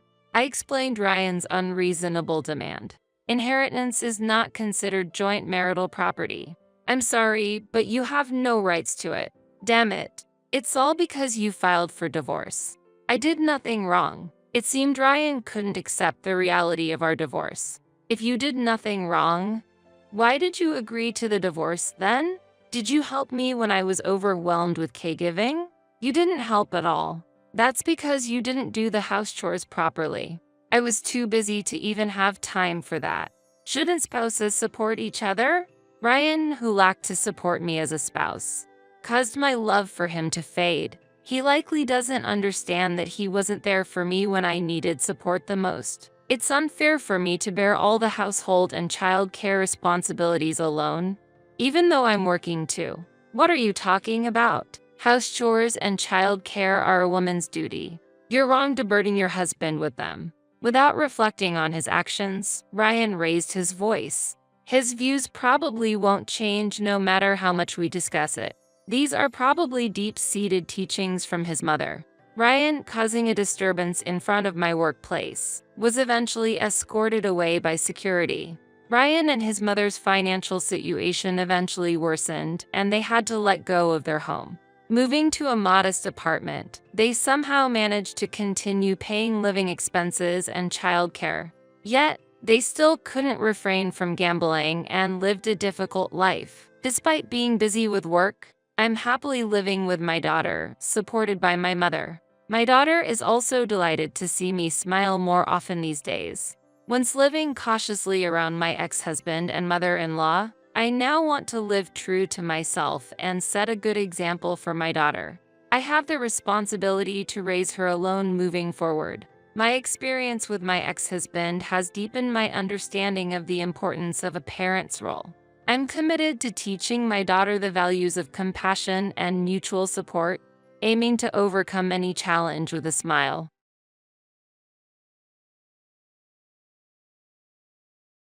I have no intention of being with someone like you. Don't rely on me anymore. You are just a waste of resources. Stop leeching off me. I cannot forgive this. To think that I dedicated myself to you for over 20 years. Although I was furious at my husband's words, the possibility of divorce seemed surprisingly favorable to me. Make sure you won't regret leaving me. Haha, don't be ridiculous. I don't want someone like you. You will understand in time. I will make you regret what you said. Just you watch. I am Gina, a 54-year-old housewife. I have been married to my husband, Danny, for over 20 years. We may seem like a happy couple on the surface, but that is not the reality. We are just a couple on paper, unable to divorce and merely living together. The man who was kind during our dating days changed after marriage, becoming dominant at home. I feel that our children are the only thing that's still holding our marriage together. Our son, Aaron, was born a year after we got married. Aaron grew up to be a smart, cheerful, and kind child was the happiest event in my marriage. However, I did all the parenting alone. My husband never involved himself in parenting or even housework. It's a miracle that our son grew up so wonderfully despite these circumstances. My husband was very strict from the beginning. He demanded that I become a stay-at-home mom and manage all household chores perfectly. I was surprised, and from the day we started living together, he spoke to me in a commanding tone. We met at a mixer where he, 4 years my junior, approached me aggressively. I prefer older women. Probably because I like to be pampered. Gina, you are beautiful and have a strong character. Honestly, I fell for you at first sight. His active pursuit easily won me over. Our relationship was very fulfilling. He always made thoughtful date plans and put me first, which I appreciated. He might have seemed somewhat frivolous at first glance, but he was surprisingly serious inside, and that contrast drew me in. Our relationship went smoothly, and about a year and a half later, he proposed. I want to spend my life with you, Gina. Will you marry me? I was overjoyed and accepted his proposal. The moment I gazed at the ring he gave me was a moment of happiness. After the proposal, we proceeded with the formal introductions to our families, and it was only then that I learned that Danny's father owned a business. The revelation that he was the president's son surprised me. You see, people sometimes approach me for the money, so I didn't tell you so that I could get to know the real you. He explained. I see, I responded. Although the way he expressed it may sound somewhat degrading towards women, this may be a problem unique to wealthy families. I didn't take it to heart. However, I was glad I passed his trials and was happy that it resulted in marriage. He recognized that I wasn't after his money. My in-laws, whom I met for the first time during our marriage introduction, were very warm people. We are truly grateful that you are marrying Danny. Gina, you are genuinely kind-hearted. It's wonderful that you are older. Danny still has some immaturity, so an older wife is good for him. Please take care of our son. Danny laughingly said, Mom, Dad, don't treat me like a child. What are you talking about? You're still a child. What? I couldn't help but laugh at the conversation between Danny and his parents. My father-in-law, the president, was extremely humble and polite, and my mother-in-law was kind, cheerful, and had a charming smile. I was happy I was able to become a part of this family. After the meet and greet, we had a grand wedding. Being the son of a business owner, the groom's side had a diverse group of relatives and colleagues. The venue was spacious, and the wedding was glamorous. My friends and family praised and described it as a celebrity-like wedding. After the wedding, we went on a honeymoon to Italy. It was his choice to visit Italy, but we toured many tourist spots and were moved by the deliciousness of the local cuisine, especially Italian food. It was so good that I felt everyone should experience it at least once. The honeymoon was a memorable and happy time, but it might have been the last happy period in my marriage with my husband. After returning, we started our new life together. Although I became a housewife at my husband's wish, after marriage, his demeanor completely changed, suddenly becoming overbearing. Listen, I'll give you money for living expenses from my income, so I want you to manage it well. I understand. I was unable to hide my confusion at his sudden change. What's on the menu for tonight? I made grilled fish today. I can see that, but I really want to eat meat right now. Why did you prepare such a simple dish? I'm sorry. Just order delivery. Why delivery? It would take time to start cooking now. Quickly order delivery, and I want steak. Danny would not eat the meal I prepared if he didn't like it, opting for delivery or asking me to cook something else with available ingredients. This always enveloped me in sadness. When we ordered delivery, he wouldn't pay, so I had to manage with the living expenses he gave me. However, the amount he gave me was insufficient. Our apartment rent was $700, and he only handed me $1,000 each month. Consequently, I had to cover food and utility bills with the remaining $300, which was unrealistic. With his unreasonable demands, the expenses often exceeded the budget. The excess was covered from my savings, which was the status quo. While I was trying to save up diligently, Danny freely spent his earnings on things he liked. Purchasing expensive brand items and going to drinking parties were typical examples. Seeing him buy and enjoy whatever he wanted made me feel extremely frustrated. After our child was born, it became even more difficult to support the household with just $1,000. So, I suggested to Danny that he should contribute more to our finances. Can you increase the money you put into our household budget, at least a little bit? Huh? Why? I told you to manage with the money I'm giving you, he replied. But it's not enough. That's why I'm asking. No way. I can oblige. It would reduce my spending money. What is he talking about? I'm utterly disgusted having a husband who still doesn't want to spend money on anything other than himself, even after our child was born. Then, please allow me to work part-time to earn some money? What? I can't allow that. You would obviously neglect house chores. I won't do that. With the living expenses you give me, I can't even provide enough food for Aaron. I don't want to raise our child in poverty. What? I'm the future president. Show some respect. Then make a choice. Put more money into the household, or allow me to work. Which do you prefer? Fine, as long as you promise not to neglect the household chores, a part-time job is okay. Eventually, Danny agreed to let me work outside. It took way too long to get his consent. Having to explain so much was indeed a taxing effort. Afterward, I started working as an office assistant at a nearby company. Having years of work experience allowed me to smoothly secure the job, which was a relief. From there, my busy routine began. I woke up at 5:30 in the morning, first preparing lunchboxes for my husband and myself. Then, I did the preliminary preparations for dinner and finished cleaning the bath and toilet. By the time Danny woke up, I served breakfast, sent him off, and quickly washed the dishes. Next, I took our son to daycare and then rushed to my workplace. My work ended around 3:30 p.m., after which I picked up my son, did some shopping, and returned home. Since I completed most household chores in the morning, I just did some cleaning and laundry in the afternoon, starting dinner preparations to have everything ready by the time Danny returned. Although I hardly had any rest, I was satisfied knowing my son was eating healthy meals. The interaction with my son and his smiles healed my fatigue. Danny hardly participated in housework or childcare, but I didn't have high expectations from the start. Nevertheless, a part of me wished he would spend more time with our son. In the end, Danny never showed any interest in parenting. Despite his overbearing behavior at home when in front of his in-laws, he acted as if he's really close to me and my son, which made me see him as a coward. I was initially worried that my in-laws might be like Danny, given his drastic change from our dating days. However, when we visited them after getting married, they treated us with the same warmth as before. They cared for my health and showered Aaron with love. They were completely different from Danny. I felt much more at ease at my in-laws' house than with Danny. Gina, do you have any concerns? You've just started a part-time job, and with childcare and housework, it must be tough. Feel free to talk to us if you need anything. Thank you, but I'm fine for now. That's good to hear. Please come and visit us anytime. We're always happy to welcome you. I truly appreciate your words. The kindness of my in-laws has been a great support for me. Over time, Danny became increasingly harsher. He started coming home later, and the number of days he skipped dinner increased. While most would find this lonely, I actually found relief in his absence. The house was much more peaceful when he wasn't around. The time spent alone with Aaron was indescribably restful and tranquil. When Danny was home, he tended to be aggressive towards me, depending on his mood, and often got irritated for trivial reasons like crowds during unexpected outings. If that was the case, it would have been better to just relax at home from the start, but I could hardly say that out loud because he got furious when I voiced my opinion. I didn't want my son to see his father's behavior like that, so I complied with my husband unless it was completely unreasonable. I made sure to educate Aaron well during our time together, aiming not to pass down Danny's values.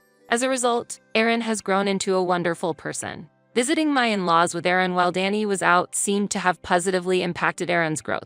The interactions with my kind and understanding in-laws have positively influenced his character development. Thus, I focused on parenting without relying on Danny. Time swiftly passed, and my son grew up, enrolling in a prestigious high school known for its academic rigor. Naturally, he was also aiming for university admission. This meant significant tuition fees would be required. I've been diligently saving a portion of my part-time income to fully support my son's future. Thanks to this, I wasn't worried about which university he would choose to attend. In his final year of high school, my son shared his plans for his future education. I would like to go to a university in Boston, but the tuition and the cost of living alone will be quite substantial, right? While he openly discussed his aspirations, he was also considerate of our family's financial situation. My husband, as usual, was not keen on spending much on the household and was negative about educational expenses. Despite taking over the business from my father-in-law and having an income, he was reluctant to invest in his child's education. However, I had anticipated this situation and saved accordingly. Don't worry, there's no need for you to make any sacrifices. I've saved for your tuition and living expenses. Mom, thank you so much. I'll study hard and get a good job to repay you. That's reassuring, but first, you need to get into university. Yeah, I'll do my best, he replied, smiling with hope. Dedicated, Aaron focused on his studies and was accepted into his desired university in Boston, a proud moment for me as a parent. Mom, I did it. I got accepted. Wow, that's amazing. We joyfully found his number on the online acceptance list. Danny, being off work that day, became curious about our celebration and inquired, "What's the excitement about?" He had forgotten the previous night's dinner conversation about the announcement of university acceptance. Anything not of interest to Danny seemed to go in one ear and out the other. Aaron got into the university he wanted. His hard work paid off, and we're really happy. I responded with a smile to my husband. Feeling happy and moved, Danny asked, "So, which university is it?" When I mentioned XX University, Danny frowned and said, "Why bother going to a university in Boston? It's a waste of money." I was truly disappointed by his reaction. I can't comprehend how one could not be happy about their child's growth and success. He seemed to have completely forgotten what I had said, and our conversations didn't resonate with him at all. Didn't I say I would pay for the tuition and living expenses? Have you forgotten already? Huh? Did you? Danny seemed to forget family matters as soon as they were mentioned, showing little interest in us. Why do you forget about home matters so easily? Think about your family a bit. I couldn't hide my irritation when it came to our son, likely a buildup of my frustrations with him. At my angry words, Danny became indignant and retorted, "Who do you think you are? Who do you think provides the food you eat?" I replied calmly, "I prepare the meals and I wash your clothes so you can go to work well dressed. Don't underestimate housework. Why don't you try handling everything yourself then?" "No way. I earn the money, so I don't need to do the housework." Danny seemed a bit taken aback but then stormed out in a rage. "Aaron, I'm sorry our supposed fun time got spoiled by the argument with your father." "It's okay, Mom.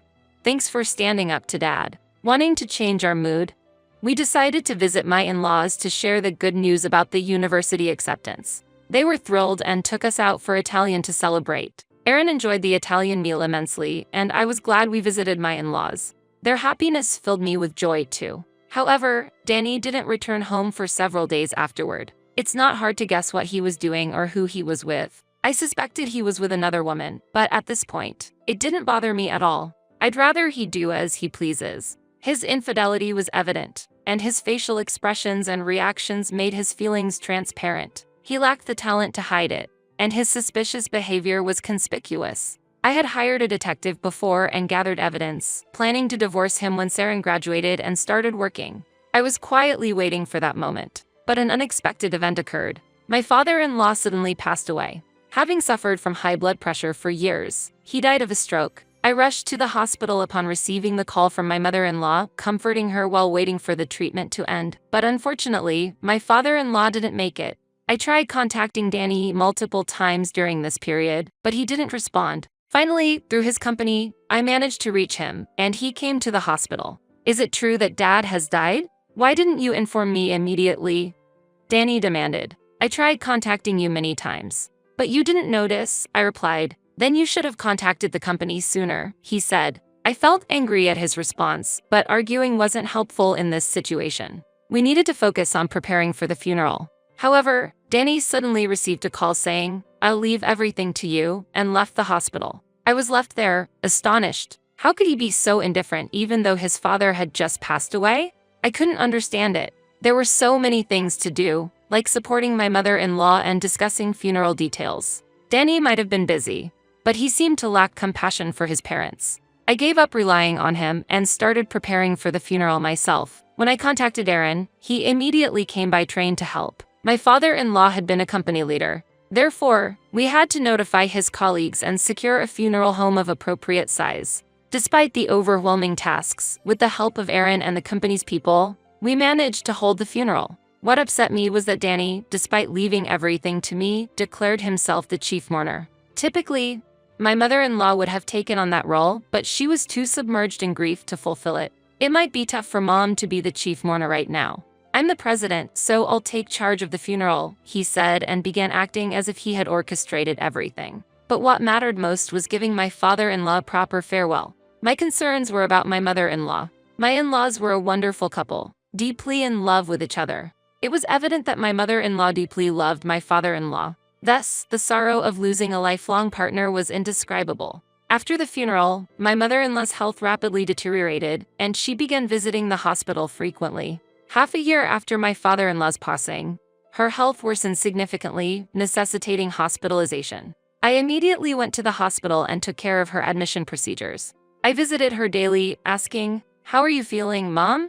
"I'm stable now. Your visits give me strength. We were happy to have you join our family, Gina. I'm grateful for the long marriage you've had with my son. Mom, I'm truly sorry for the trouble my son has caused you. I never thought he would turn out this way. I wonder where I went wrong in raising him." She lamented. Danny did not visit her sick bed, and he rarely visited his parents' home even when my father-in-law was alive. Moreover, he showed no interest in her medical expenses, which I took upon myself. I avoided discussing this matter with Danny. If I had, he would likely have been bothered and might have made unnecessary or inappropriate comments. I thought it was best to avoid trouble by not raising his interest. So, I continued to balance work and home life, visiting my mother-in-law daily. One day, upon returning from the hospital, I found my belongings scattered in the yard. "What is this?" I wondered in confusion. Rushing inside, I found Danny standing there. "Welcome back. You've finally returned. What is this? Why are my belongings outside? I'm kicking you out of the house." "What? Why? I can't stand being with you anymore. We're getting a divorce." "A divorce? I don't want to be with someone like you. Don't rely on me anymore. You're just a waste of resources. Stop leeching off me." Danny said this with a sneer. I had reached my limit. I had devoted over 20 years to our marriage, only to have it end up like this? I felt intense anger at his words. But divorce might also be a new beginning for me. "Make sure you have no regrets," I said. "Ha, I won't have any. I don't need someone like you," Danny responded. I decided to observe how things would unfold from here. I intended to make him retract his words soon. I picked up my belongings scattered in the yard one by one and took them to my new residence, where I planned to start my post-divorce life. This was a plan I had prepared in secret. In fact, I had inherited a significant amount from my grandfather before getting married. After the death of my grandfather, a wealthy landowner, I inherited a considerable fortune. While a portion went to my father, a significant amount was passed down to me as well. I had kept this fact hidden from Danny. Just as he had concealed his background, I too kept my grandfather's wealth a secret. My parents lived a modest life as civil servants, independent of my grandfather's fortune. I chose to live independently but also invested my inheritance to grow my personal assets. I had enough wealth to live a leisurely life, but I maintained the appearance of using my part-time earnings for my son's education expenses to avoid Danny's suspicion. Since he remained unaware of my wealth, my strategy seemed to have been going well. After moving out, I visited Danny again, handed him the already filled-out divorce papers, and asked for his signature. "How do you plan to survive? Will you live on the streets?" He scoffed. "No need to worry. I have a new place to live," I replied. "What do you mean? How can someone as incompetent as you have a place to live?" He was perplexed. "The divorce was part of my plan. You mentioning it just made things easier for me." "Impossible. After all I've done to support you," he exclaimed. "Say what you will, but you will pay compensation for your infidelity." "What? I know everything. Here's the evidence." I said that while showing him the photos proving his infidelity. Though he turned pale, he retorted, "Don't think something like this will shake me." "No problem. Let's discuss this through lawyers from now on." Humph, he was clearly agitated. Eventually, the divorce was finalized, and I received the compensation. However, Danny's troubles were far from over. "What is this? Why am I receiving bills for Mom's medical expenses?" Danny's sudden call echoed. The issue was about my mother-in-law's medical expenses. "It's only natural. I've been paying them so far, but as her son, you should be responsible." "No way. I wasn't informed about this." "Well, now as her son, you should make the appropriate payments." "That's ridiculous. I've already lost my position as the president." "Oh, how sad. It's your fault." "No, it's not. I just informed your mother about the truth." "Ha, what are you saying?" She was outraged to learn that you had neglected your family and had an affair. As the primary shareholder, she decided to remove you from the presidency. "That's impossible." "Mom betraying me? She would never do such a thing." "No, you're the one who repeatedly betrayed her. Don't blame her." "I don't know about any of this." "Where are you living now?" "In some cheap apartment." He speculated. "Quite the opposite. Let me show you." I responded, showing him my house via video call. Seeing the interior, Danny seemed lost for words. "What's going on? Such a grand house. This house costs $3 million. $3 million. How could you afford it?" "Like you, I come from a wealthy family, but I kept it a secret. I bought this house somewhat impulsively to prove that I'm superior to you. It's a valuable investment, and Aaron can live here after I'm gone. I can't believe I'm inferior to you." Danny was crushed. I managed to give him a taste of his own medicine, feeling a deep sense of satisfaction. Eventually, it seemed like Danny was abandoned by his affair partner, probably because his only aspect was him being the president. She was likely just after his money. Driven by a sense of competition with me, despite his lack of assets, Danny ventured into a new business. As expected, the venture failed, leaving him burdened with significant debt. Now isolated, with no support from his son or mother, I heard he's living in poverty, working part-time jobs to pay off his debts. I decided to take over my mother-in-law's medical expenses. She had been a great support to me, and with my revenge on Danny complete, it wasn't an issue. Moving forward, I plan to cherish the time with her, regularly visiting with Aaron. Aaron has grown into a responsible adult, securing a good job. I'm pleased to see his matured appearance and demeanor, feeling proud as a parent. I'll continue to support his journey through life. My hope is to cherish my son, parents, and mother-in-law while continuing my investments and work, living a peaceful life. In the dark room as evening fell, the doorbell rang. I wiped the tears from my cheeks and looked at the monitor. My mother-in-law and Cindy were standing side by side. I thought, I wonder if they've come to help. I hurried to the entrance. Upon opening the door, I was surprised. "Come on, please. Bring everything in." At my mother-in-law's signal, people who seemed to be movers started entering the house, saying, "Excuse us." "What? Huh? What's going on?" Hearing my confused voice, Ryan rushed down from his room on the second floor. "What's the matter, Mom?" Ryan asked while watching the movers bustling around. Looking puzzled at Ryan, my mother-in-law and Cindy said, "We're taking over my son's house. You guys need to leave." Yeah, leave right now." Meanwhile, my father-in-law was smoothly giving orders, and the belongings were being moved into the living room and other rooms rapidly. Suddenly, an astonished Ryan raised his voice. "That's not right? Don't you guys know?" Looking at Ryan, his face was pale. "This house is no longer Dad's property, and there are ghosts here." My father-in-law turned around, and the movers stopped in their tracks. With all eyes on him, Ryan was trembling. "My name is Amy, and I am 41 years old. My husband, Jason, was 42 years old and a company employee. He's gentle, doesn't drink alcohol, smoke, or gamble. He worked diligently every day for the family. Jason's only hobby was watching movies with me on holidays. Until last year, our son Ryan used to join us, but since starting junior high, he's been spending more time with club activities and friends. Although I felt lonely, it seemed Jason found it endearing. He didn't attend the private high school recommended by his parents but went to a local public high school where he served as the class president and student council president. And he fondly talked about his high school best friend. "Your best friend was Brian, right? You've always been an honor student, Jason," I said teasingly. Jason laughed in response. If Mom and Dad heard that, they'd definitely deny it. Lost in memories, Jason muttered, "My school days were fun. What about now? Is it fun?" I asked him while watching a rented DVD, and Jason replied, "It's fun." After looking around the living room, Jason said, "More than fun, I'd say I'm happy.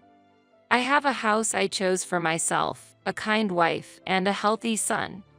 His face showed he truly felt there was nothing more he could wish for, which made me blush as I listened. "You should say you have a beautiful wife," I quipped, trying to hide my embarrassment. Jason laughed and said, right, I'm happy to have a beautiful wife. And I need to work hard to pay off the mortgage."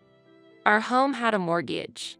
Even though I'm a stay-at-home wife, Jason planned our finances so we could comfortably make the mortgage payments.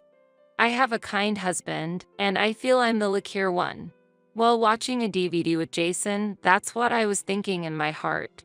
Jason continued to say he's happy after marriage, but maybe he wasn't so happy when he was living at his parents' house before we got married. I could see that his relationship with his parents and his sister Cindy didn't seem very good. I heard that his decision not to attend the high school his parents recommended was a source of friction.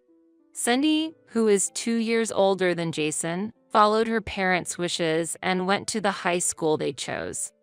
She passed the entrance exams for both high school and college as her parents wanted and got a job at a company they approved of. She's become unable to think or decide for herself.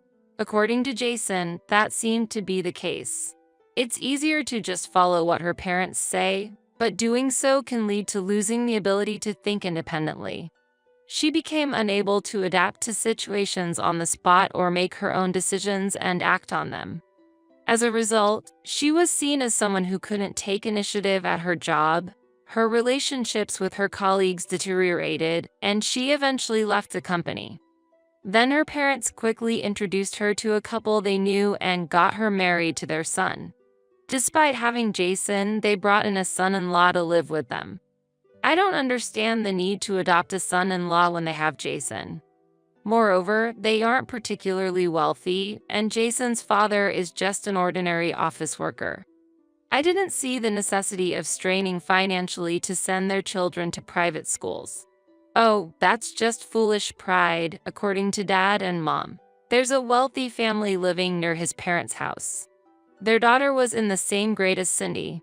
While they played with the neighborhood kids when they were younger, she went to a private school starting from elementary school and began distancing herself from the other kids. Though nothing particular happened with that family, Jason's parents were very envious of that child and her family. They desperately saved money to send Cindy to a private high school because they wanted their daughter to attend one as well. It seemed to result in simpler dinners at home, but Cindy's lunch was always made extravagantly. Jason, who didn't see the need for such sacrifice to attend a private high school, chose to go to a public high school. I think it was the right decision. However, his parents were furious, and their attitude towards Jason changed drastically from that day. They seemed proud when mentioning the name of the high school their daughter attended and receiving envious looks. When asked about their son, perhaps they felt embarrassed to say he was attending a public high school. But even if they dreamed of a high-class life, it probably wouldn't have been all that great. The rented house where my in-laws, Cindy and her husband, and their 3 children live, accommodates 7 people in total. I'm not saying renting is bad, but I wonder if there could have been more meaningful ways to use their money aside from maintaining appearances. They even went into debt to send Cindy to private high school and college, and they are still paying it off. I just can't understand my in-laws' way of thinking or their attitude toward money. This applies to the Christmas gift money as well. The amount given to Cindy's children compared to Ryan was significantly different. It might be because they live with their grandchildren, but I feel sorry for Ryan. I sighed, wondering if this would affect Ryan. It seems my in-laws didn't like the fact that we owned our home either. It's a 2-story detached house. Our 4-room house was more spacious than my in-law. Having a study room. How presumptuous for someone from a public school, haha. You're really living in a house that doesn't suit you. They would say such things with sarcasm when they visited our house. Furthermore, they'd pick on any imperfection they could find, like a stain here or discolored carpet there, and then say it's not a big deal at all. I don't see the point in making such comments. If they don't like it, they shouldn't come over. According to Jason, they're probably just jealous. They don't have money, but they're envious that we, despite paying a mortgage, were able to buy a house. Jason laughed, saying it was all because of their excessive pride. My brother-in-law's salary isn't low, after all. Even my father-in-law, who is in his 60s, is still working. However, it's the mortgage repayments that are holding them back. You don't need to worry about it, Jason would say. But when Jason and Ryan are not around, my mother-in-law and Cindy would come over. Lately, they've even started walking around the house on their own while I'm preparing coffee. This should be our bedroom. My husband likes this guest room. This room is spacious. It would make a great study room for the kids. They'd discuss among themselves. What are you doing? I finally expressed my discomfort. Suddenly, they both flashed insincere smiles. Oh dear, we were just looking around. Right? You were just slow in serving coffee. I closed the door of the room they were peeking into and asked them to return to the living room. I was a bit horrified when my mother-in-law expressed her desire for a duplicate key. There's no way I could give a key to someone who roams around the house as they please. There's even the possibility that they could enter the house when no one's around and rummage through drawers and closets. While they've been extremely strict with Jason, their demand for a spare key seemed too self-centered. I'll need to discuss that with Jason first. I dodged the issue at the moment and had Jason clearly refuse over the phone when he returned. How can you not give a key to your own parents? My mother-in-law was furious, but it's only natural since, unfortunately, they're not trustworthy. Please, only come over when either one of us is home. Jason said this and hung up the phone. Health is the most important, as the saying goes. This year, the true meaning of those words deeply resonated with me. Jason was found to have cancer. We were at a loss for words when the tests he underwent for stomach discomfort revealed the cancer.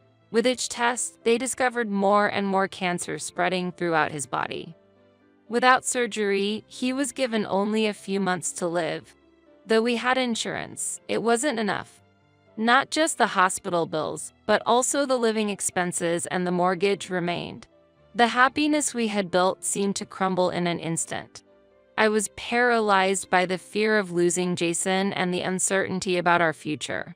Clueless about what to do, I was merely terrified. We should consult with my family. My parents had already passed away. Being an only child, I had no relatives to turn to in times like this. Yes, let's do that. I'll go with you. We informed Jason's parents and Cindy and her husband about the illness and sought financial help. Isn't cancer treatment quite advanced these days? Cindy seemed not to fully grasp the situation. Well, not as much as Cindy, Jason's parents were also hesitant to help. I heard you finished paying off your debts a few months ago. Yes, we finally paid everything off. Please, we will definitely repay you.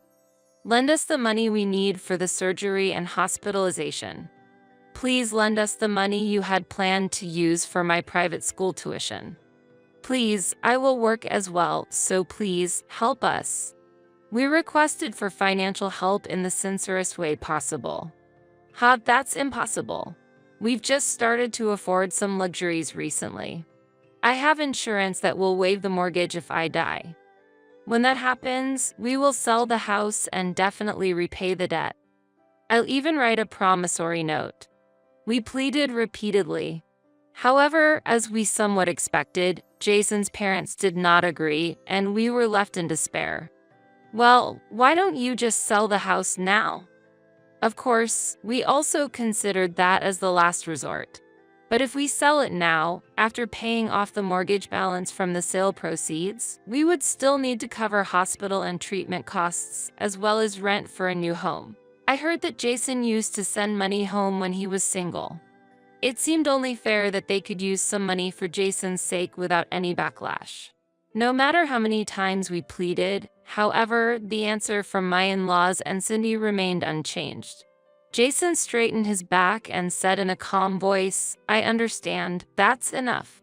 As we were leaving the house, Jason's brother-in-law followed us out, saying, wait a minute. I know this isn't nearly enough, and it's embarrassing to say, but I don't have any savings. He quietly handed Jason $1,000. It was only natural that he had no savings since he had also been helping with the debt repayment. Despite their proud claim of finally repaying it all, it was also thanks to Jason's brother-in-law. I'll try to persuade them once more. Please don't lose heart. We deeply thank Jason's brother-in-law, who offered to help again. Thank you so much. Just your offer is enough for us. But even so, do you have any plans?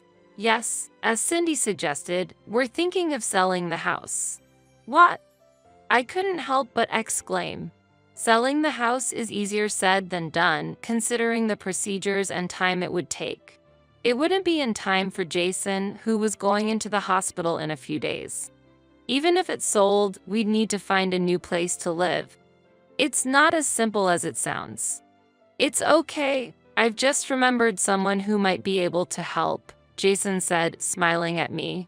In the 2 years since the cancer was found, Jason fought bravely. Despite being given only months to live, he managed to create many happy memories with our family through repeated hospitalizations. Although we had become quite estranged, when the doctor said he probably won't be able to go home again, I contacted Jason's family. After that, they did visit a few times, but they would quickly leave after making indifferent comments like, "He still seems to be okay." It's like they're just checking to see how much longer Jason has. I shook my head quickly, trying to dismiss such a distressing thought. When the doctor advised us to inform the family, the inevitable time had arrived. I rushed to call my mother-in-law. "Oh my, that's serious. We must hurry."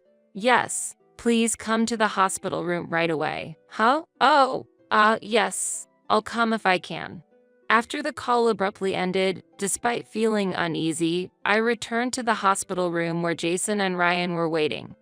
In the end, the only people who came were Jason's brother-in-law, who came directly from work, and Jason's close friend, Brian.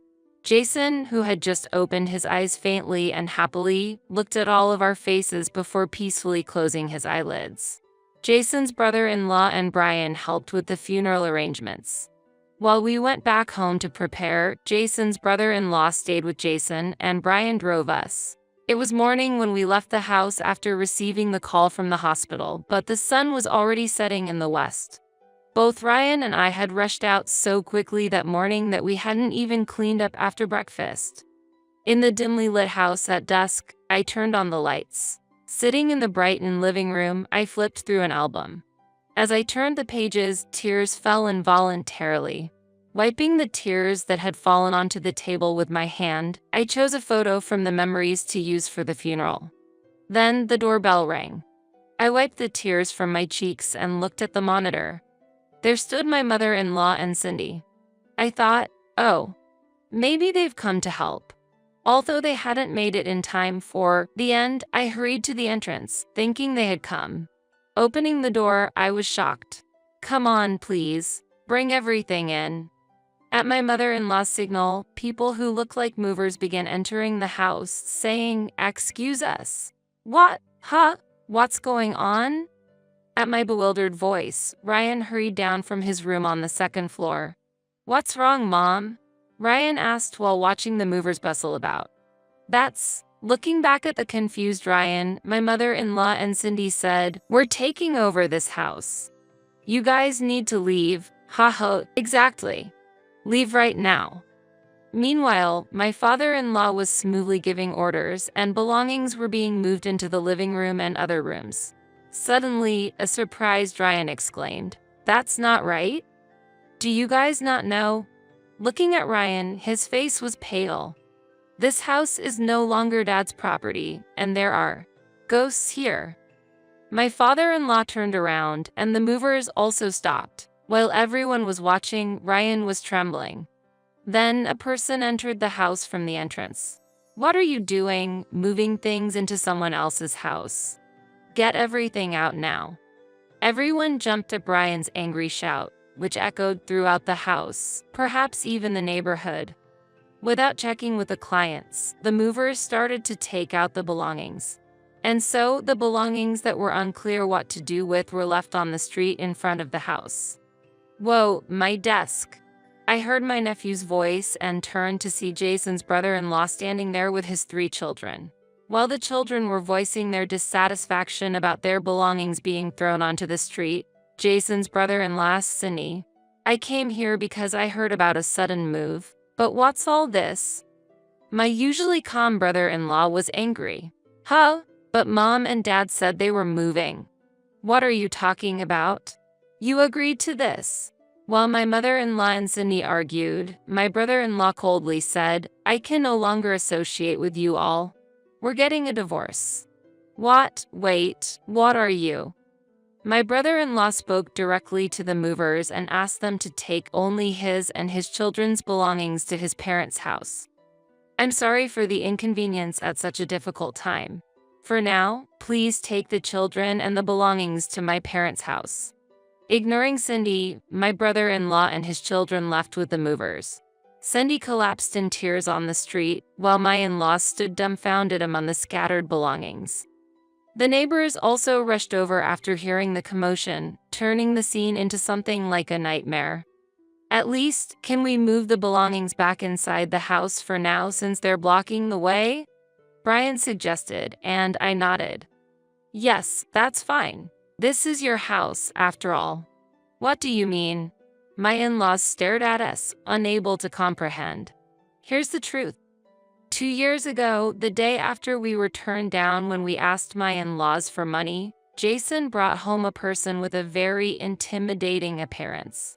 That person was Brian. He worked in real estate and even gave me his business card. I knew he was Jason's high school classmate, but his scary face and aura made me wonder if he was that kind of person. Ryan, still a middle schooler, was so scared that he sat close to me. I was worried too and glanced at Jason. Noticing my gaze, Jason tilted his head and after a while, he started laughing as if he had just realized something. It's okay. Ryan might look scary, but he's a respectable member of society now. Now, Ryan timidly pointed out. Brian's eyes widened, and he smacked Jason on the head. Jason, I couldn't believe it. Jason was sick, but he just laughed it off. Brian's face turned so pale that I was worried if he was still breathing. Brian was invited to our wedding but didn't show up. He never visits even when we invite him to our house.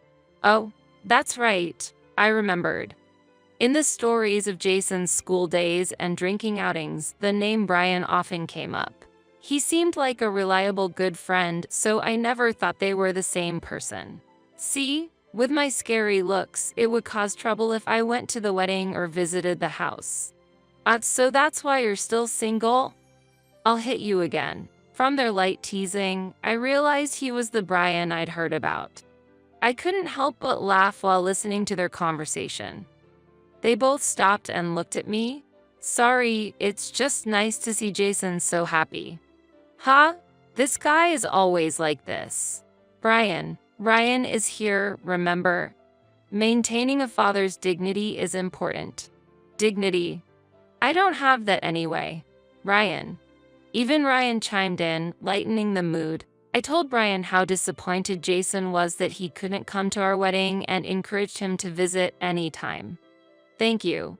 Let's get down to business now since we're short on time. Brian's expression turned serious, and the atmosphere changed.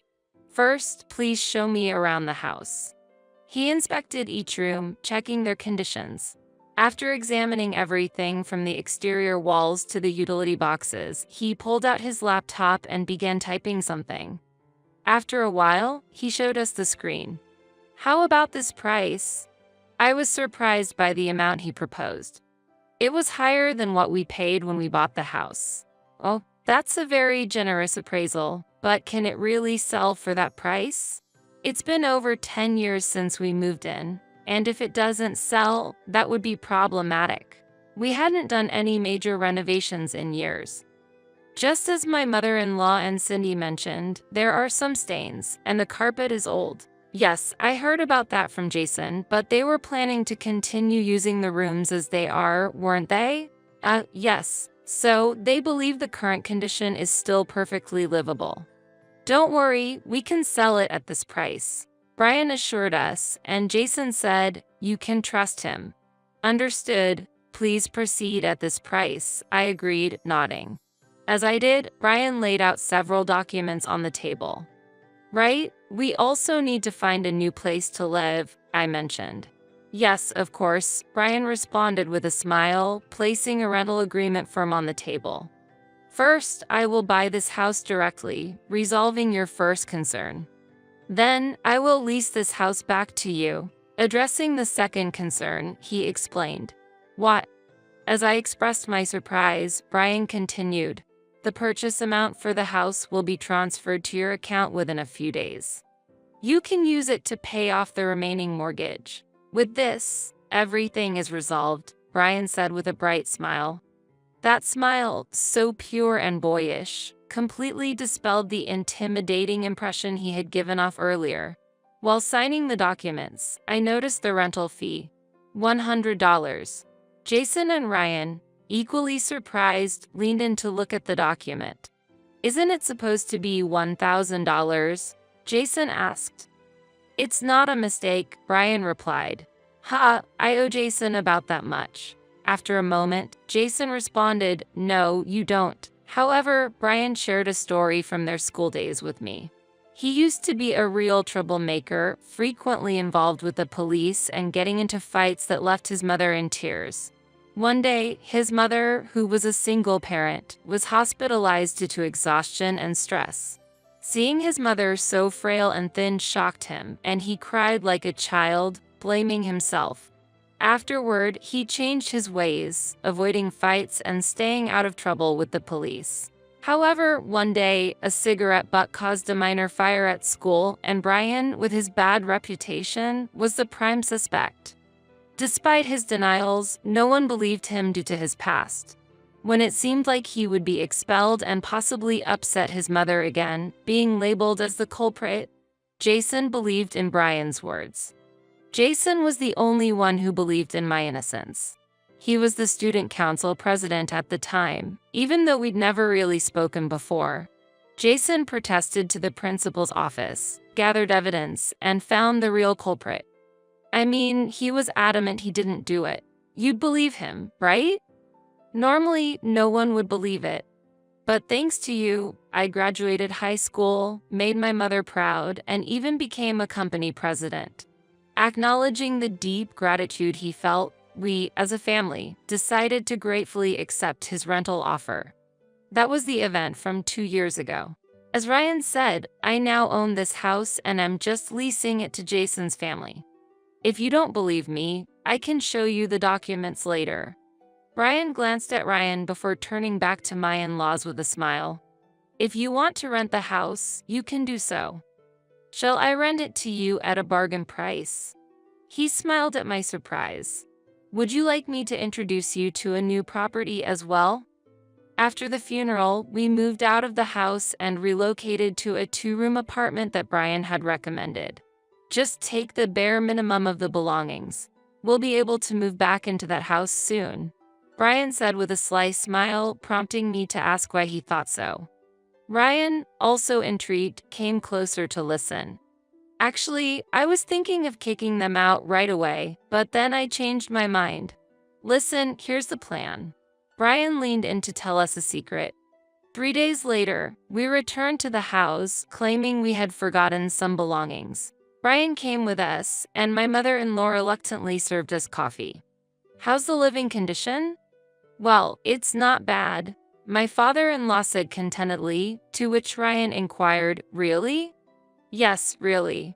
But haven't you heard any noises, like on the stairs or in the bathroom when no one should be there? Ryan looked around the living room anxiously. You mentioned it, didn't you, Ryan? About the house being haunted. Yes, Mom might not know, but after Dad got hospitalized, I started hearing strange noises.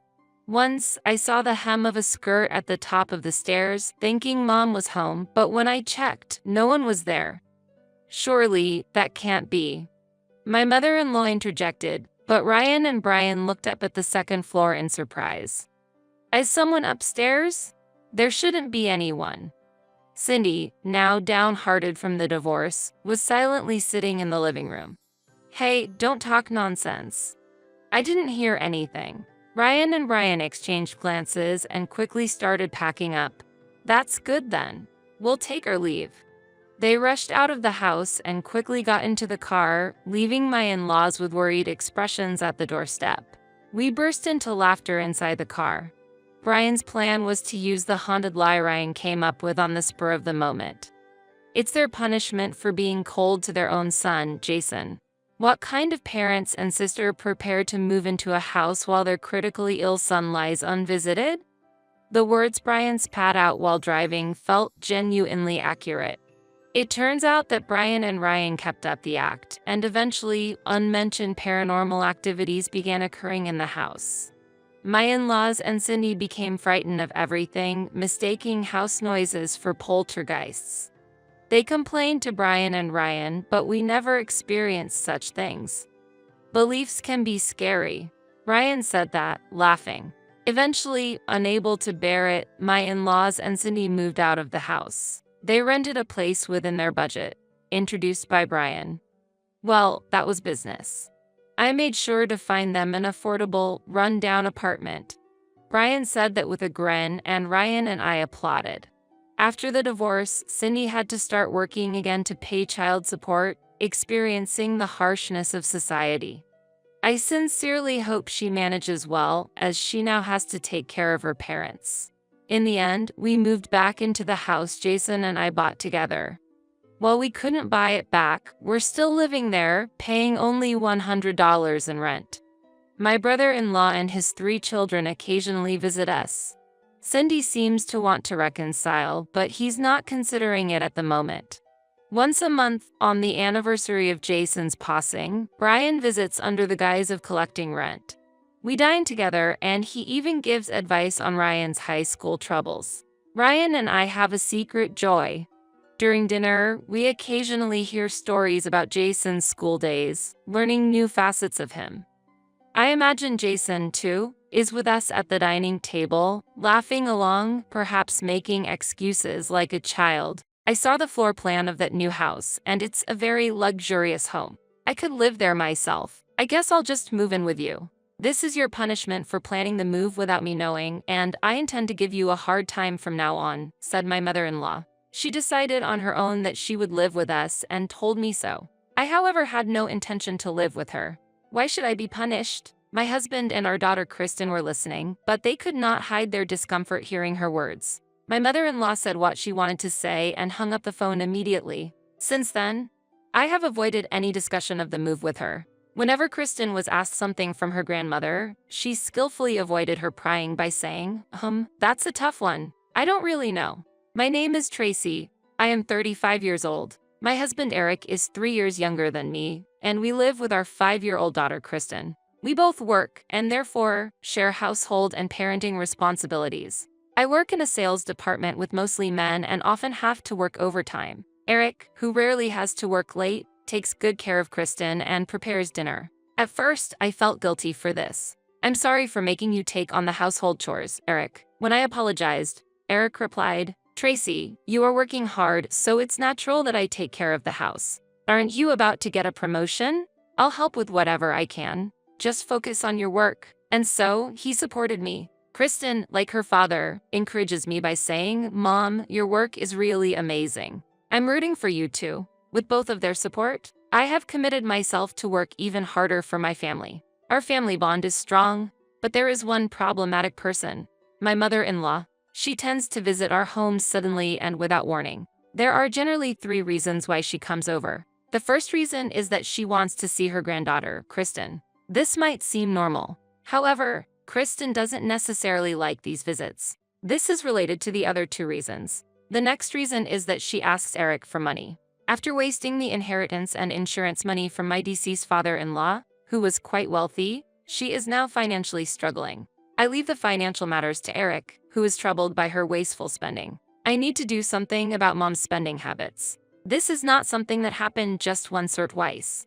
It's something I often hear him say. The third reason for her visits is to trouble me. My mother-in-law has been against our marriage from the start because I am older than Eric. She still feels like an older woman had stolen away her son. Moreover, because I'm busy with work and Eric handles most of the household chores, this also causes her discontent. Housework is the wife's duty. You did the housework today since it's a holiday, didn't you, Tracy? Yes, I took care of all the household chores today. I thought so.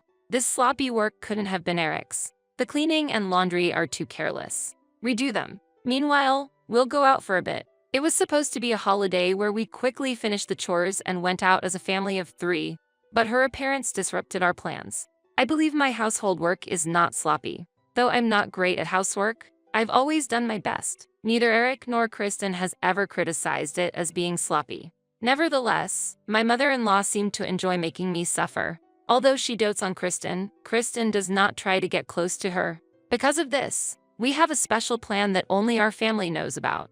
It's a plan to buy our dream house and move. We currently live a 10-minute drive away from my in-laws, but the new house we are considering is an hour away by car. My mother-in-law can drive, but she's not good at long distances, and if we move, it will be harder for her to visit frequently. We hope that moving further away will improve our relationship with her. We are keeping this plan a secret from her. Now that my promotion has been decided, the opportunity to buy the house has come. The promotion was supported by Eric and Kristen, significantly increasing our income. Since I earn more, the new house will be in my name. We plan to buy a new property for $400,000. We chose a fully custom-built house rather than a built-to-sell home. There were many plans we have been thinking about for some time, such as the ideal layout, kitchen, bathroom specifications, and children's room designs. Eric also wants a personal hobby room, as he has recently become interested in weight training and wants to enjoy it at home besides going to the gym. So, we decided to set up a simple training space.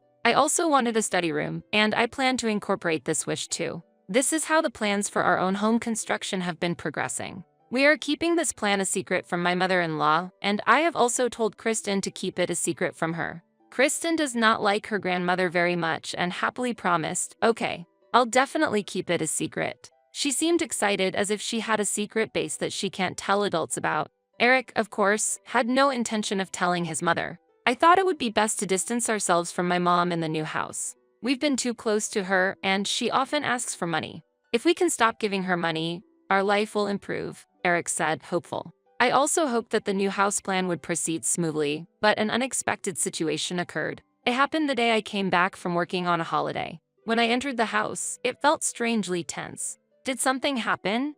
I asked Eric and Kristen. Grandma, Kristen began. Kristen and Daddy were talking about the new house when Grandma suddenly visited. So the plan got exposed, even though we were told to keep it a secret. Kristen was disappointed. Surprised, I looked at Eric.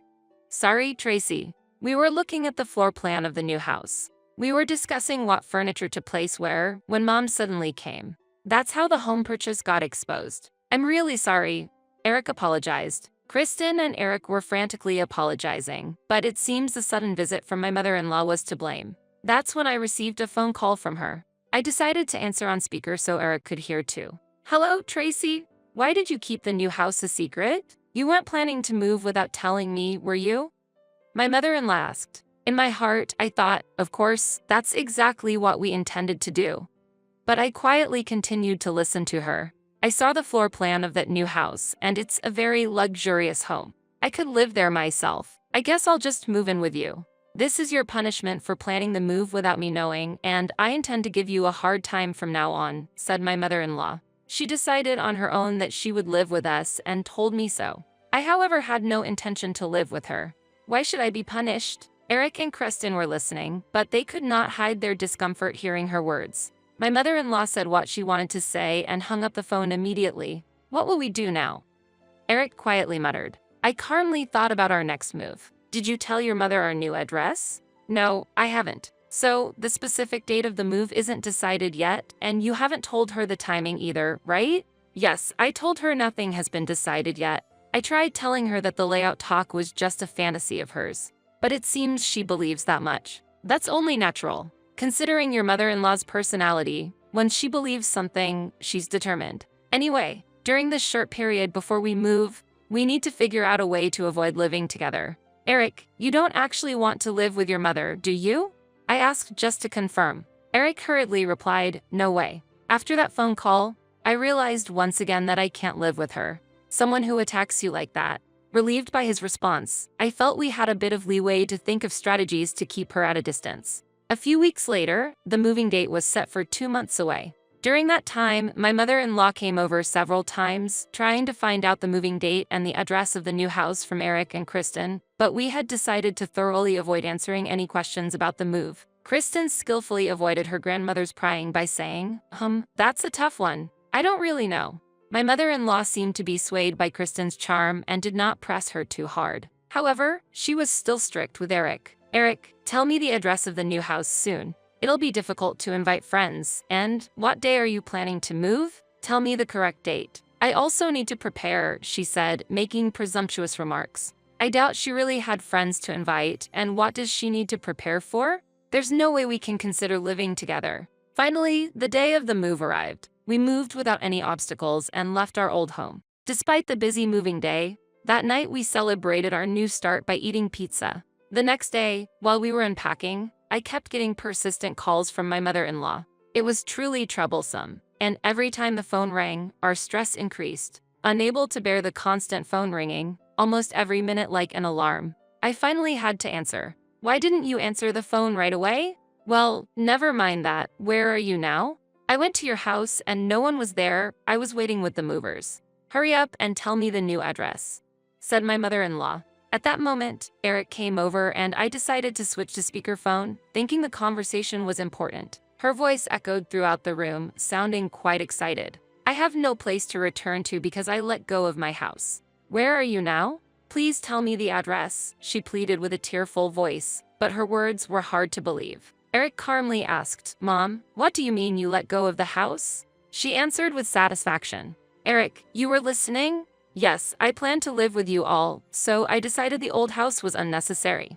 Thanks to the trend of buying old houses, it sold for a surprisingly high price because of its good location. However, Eric was not convinced by her explanation and stated firmly, yet calmly, use the money from the sale to move into a new apartment then. We have no intention of telling you our address. As Eric firmly rejected her, I supported him internally. Yet, my mother-in-law persisted.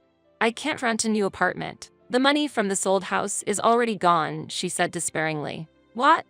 Eric could not hide his surprise, and I also expressed my astonishment on the spot. Hearing that the family home had sold for a high price only to find out the money was already gone was completely incomprehensible. Eric pressed further, Mom, I need you to be clear. Why did the money run out so quickly?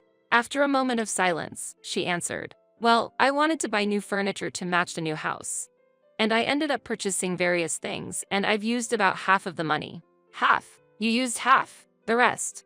I used it to pay off debts. There were debts. I couldn't comprehend the situation at all. But now it was clear that the money from the sale of the family home was gone. I was surprised there were debts. What on earth had she spent so much money on? Mother, what did you use the money for? I couldn't help but ask, but she became infuriated. I don't need to tell you that. Don't ask unnecessary questions. While feeling angry inside, Eric checked again. Mom, I'll ask one more time. What was the money for? What happened with the money I send you monthly? It seemed necessary for her to answer her son's question. You see, there was something I desperately wanted. I thought if I didn't have enough money, I should try to make more, so I tried gambling. Initially, $100 turned into $500, and I got carried away. Before I knew it, I had accumulated debt. My mother-in-law explained. I cannot comprehend the idea of resorting to gambling to make money. Sigh. Eric and I both sighed heavily. Kristen, who was listening to this conversation on the spot, expressed her opinion clearly. Grandma, you are not very smart. Kristen said. Her remark was clearly audible to my mother-in-law, who replied with a slightly melancholic voice, Kristen. After that, the call ended abruptly, and Kristen's frank opinion seemed to have deeply struck my mother-in-law. Caught off guard, she probably fell to her knees in an unseen place, stunned. A little time passed before she called again. Preparing myself for this to be our last conversation, I answered the phone. Tracy, I deeply regret what I have done in the past. I will properly apologize for my actions, so please, tell me your new address. I have nowhere else to go and no one else to rely on, my mother-in-law said with words of apology. However, there was no way to confirm if her apology was heartfelt or not. Even if it was a sincere apology, I had no intention of living with her. This house was purchased by me and is owned under my name. There is no need to disclose the address to anyone outside the family. If by any means you find and visit our home, we will consider it trespassing and may take legal action, I firmly conveyed, recalling the painful past experiences. Despite this, she weakly said, I have nowhere to go. But I responded without hesitation. If you have nowhere to go, there are options like short-term rental apartments. From now on, you must work things out on your own. As it is often said, those who do not work shall not eat. I made it clear to her that she had no other choices. Finally, I said all I wanted to say and ended the call satisfactorily. Feeling there was no point in continuing a fruitless argument, I removed her number from our contact list and set it to block incoming calls. Eric, facing a similar situation, ended the call quickly after another unpleasant call from her and decided to block her number as well. Afterwards, an incident occurred in the vicinity of our home. On the day we moved into our new home, my mother-in-law, who was making loud noises around the house, caused the neighbors to call the police. While she was not arrested, I heard from around the neighborhood that she had been publicly embarrassed by the police interrogation. This incident prompted Eric to make a significant decision, and he legally cut his relationship with his mother. "Tracy and Kristen are enough for me," Eric said strongly, which was very reassuring to me. This event eventually spread among relatives, and my mother-in-law's past actions were greatly debated. While she had been harsh on me in the past, she had also been asking her son for money, accumulating debt by gambling, and even sold her own house to make living together happen. There was no one who defended her. Even if she sought help from relatives, no one was willing to lend a hand. My mother-in-law eventually depleted her modest savings and moved into a modest apartment, managing to find a job. It seemed she understood that she couldn't live on the pension from her deceased husband alone, but years of being a housewife made it difficult, leading her to a tough life of job hopping. In the meantime, trying to find more financial leeway, she once again turned to gambling and fell back into a destructive cycle of debt. My mother-in-law was left with no assets to sell, and it was uncertain how she would survive. On the other hand, our family was able to start a smooth life in our new home. There were many children of Kristen's age in the neighborhood, and she was always blessed with playmates, enjoying her days. I also became close with other moms in the area, enjoying new friendships. Eric was very satisfied with the environment that allowed him to enjoy training at home, and we all sincerely hope to continue supporting each other and spend peaceful and fulfilling days together. This house, it's been transferred to our eldest son and his wife. Strangers should leave immediately. Despite the fact that I was bearing the burden of the house mortgage, I received shocking statements from my in-laws and husband. From the beginning, they had been using me with the intent to make me pay off the mortgage. When I learned this truth, my heart rapidly shifted from gratitude to anger. "Well then, I'll be moving out." To their mocking words, I responded with a defiant smile. "I will make them regret ever challenging me." Immediately, I sought help from an acquaintance and began plotting my revenge against them. My name is Michelle Anderson. I'm a 48-year-old lawyer working at a law firm. Currently, I'm living while taking care of my husband and his parents. It all started when I gave a house to my in-laws. I married James when I was 30. When our marriage was decided, my father-in-law was involved in an accident and injured his leg. He couldn't stand on his own and had to live in a wheelchair. My mother-in-law was also elderly and needed care, so I gave them a barrier-free house. Initially, we considered living in public housing, but then we decided to move them to a location midway between my husband's workplace and mine. This was my suggestion so we could reach them quickly in case of any emergency. I received a lot of help from the Anderson family regarding my father. "Please let me return the favor," I said. My father passed away before I got married. Just before he died, he had accumulated a lot of debt, putting our family finances in a very tight spot. We struggled, piling up more debt to pay off the existing ones. My husband and his family were the ones who saved us from this difficult situation. James and his parents paid off my father's debts on our behalf. If you're hesitating to marry because of the debt, wouldn't it be solved if we paid it off? My parents think the same way, said James. That's right. It's debt from a business failure, not from frivolous spending. There's every reason to help, added my mother-in-law. That's right. We should help each other out in tough times. There's nothing to be ashamed of, said my father-in-law. Thus, they supported most of the debt without saying anything. Both my father and I expressed our gratitude through tears, and I desperately took the bar exam. The total amount borrowed from my husband's family was about $50,000. I was confident that I could repay the debt once I succeeded as a lawyer. I didn't want to carry the debt as a perpetual burden. My ultimate goal was to pass the bar exam and become a lawyer. With a firm vow to repay the money I borrowed from my in-laws, I continued to work hard to become a lawyer. With that strong determination, I immersed myself in studies and, as a result of tremendous effort, finally passed the bar exam. My father and in-laws celebrated my success, and my heart was filled with immense joy. To start my career in the legal field, I quickly found a job and began working at a law firm. The director was very kind, and I learned a lot from experienced senior lawyers, gradually honing my skills. Over time, I acquired exclusive clients and now hold an important position in the office as a female lawyer earning over $100,000 a year.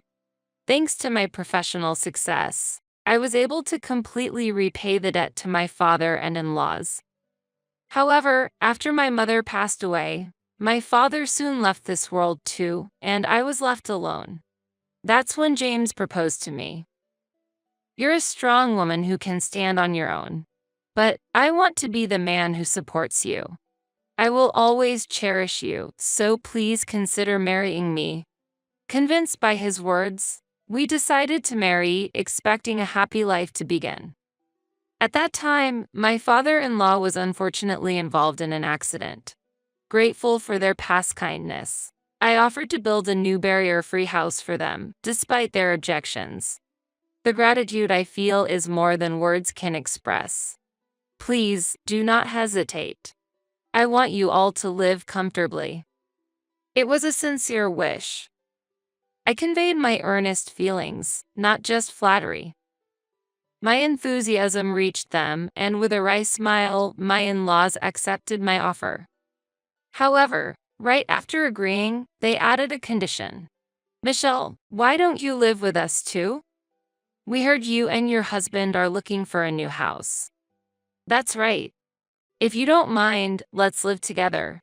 Eventually, this house will belong to you." James has an older brother.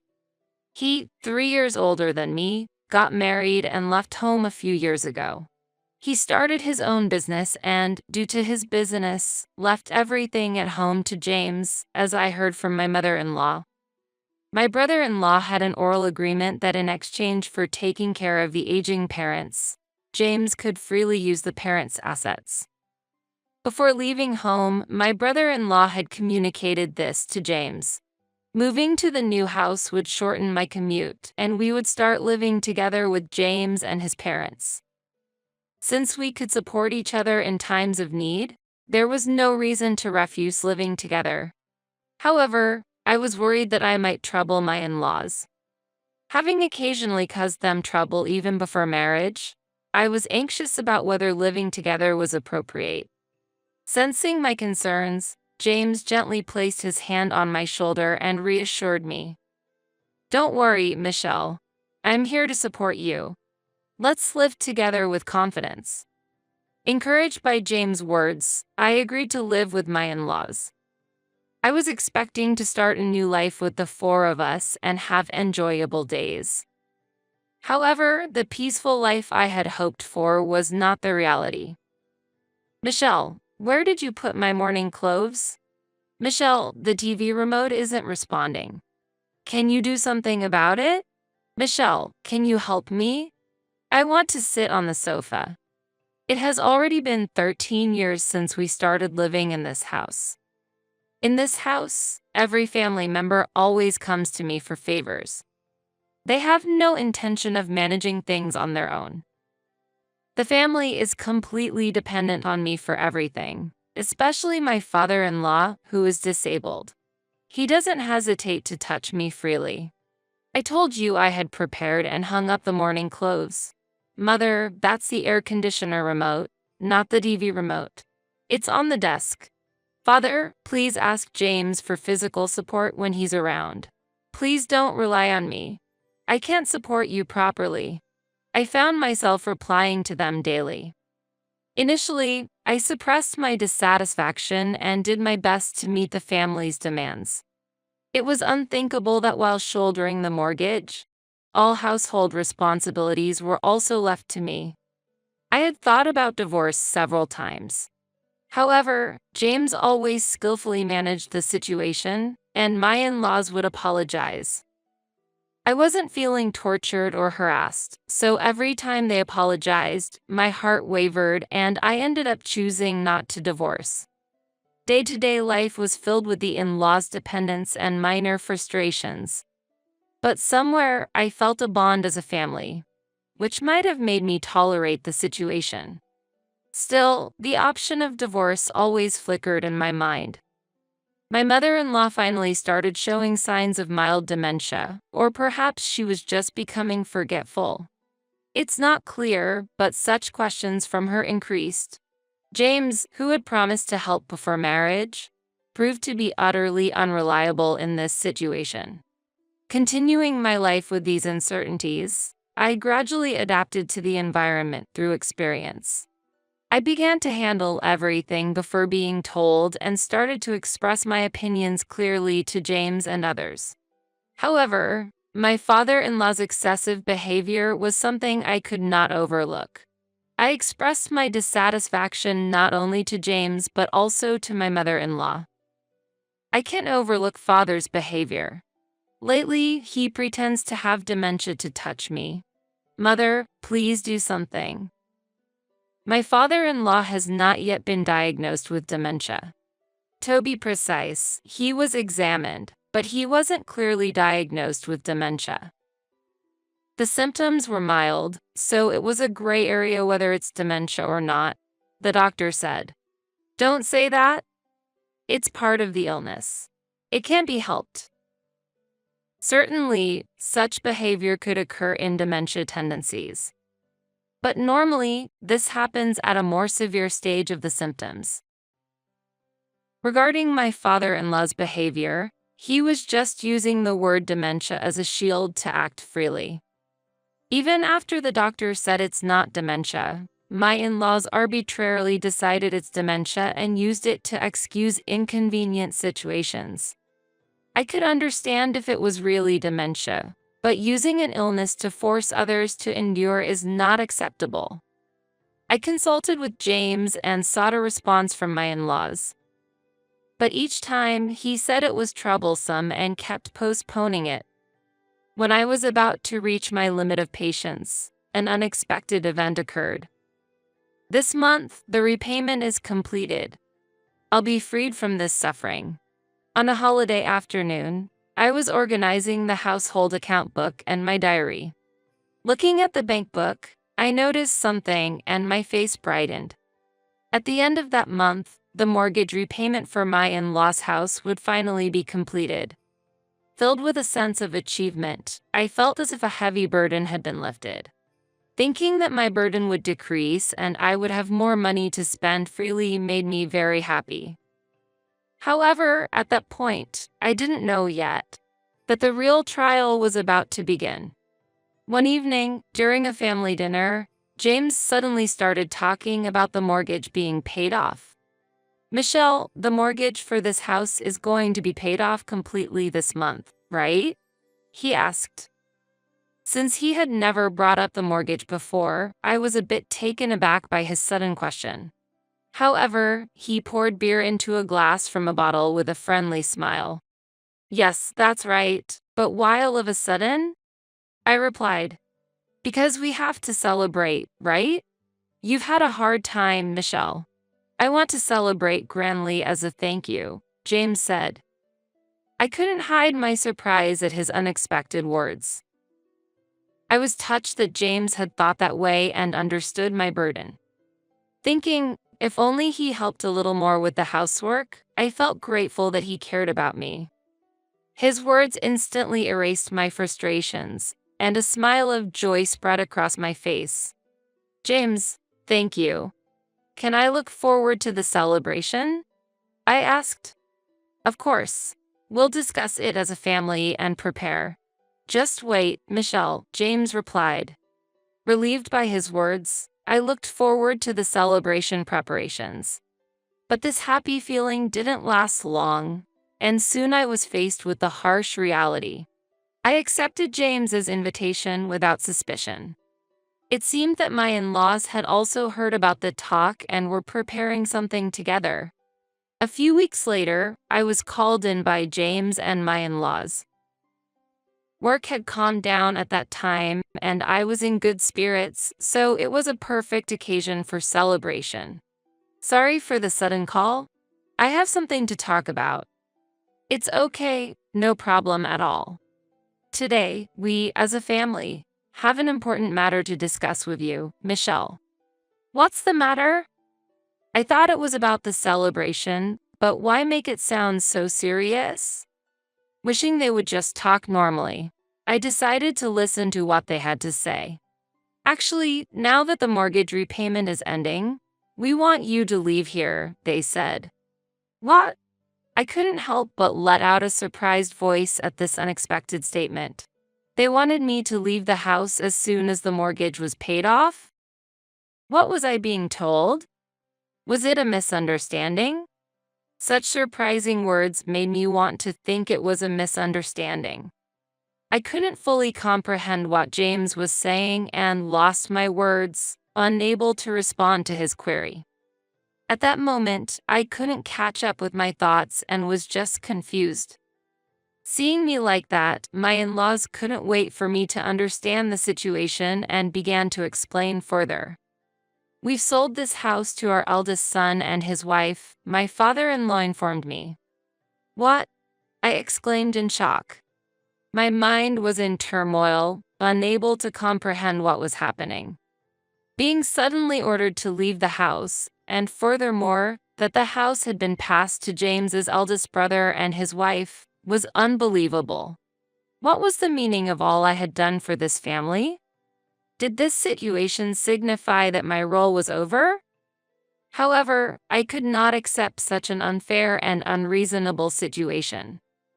Now that we have this wonderful house, your role here is no longer needed. We tolerated you until the mortgage was paid off, but now the house is ours. You are no longer needed, my mother-in-law continued. I had lived in this house with James's family, feeling deep gratitude towards them. Because I felt so grateful, I stayed without saying anything until today. But now, I realized it was all just an act. Even helping my father and me was part of their plan to make me do something for them. Facing this truth, I felt a deep sense of betrayal and disappointment.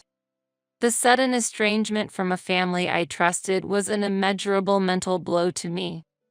The trust I had built up over the years crumbled in an instant. It was as if everything I had believed in for so long was just an illusion, deeply wounding my heart. They knew I was striving to become a lawyer to clear my father's debts, so they gambled, thinking the investment, though risky, could potentially double in return. It was a scheme to make me buy the house. We expected a significant return if we showed you kindness.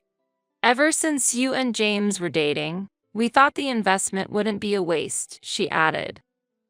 When you were happy just for us taking a little care of your father and gave us expensive wine as a way to thank us.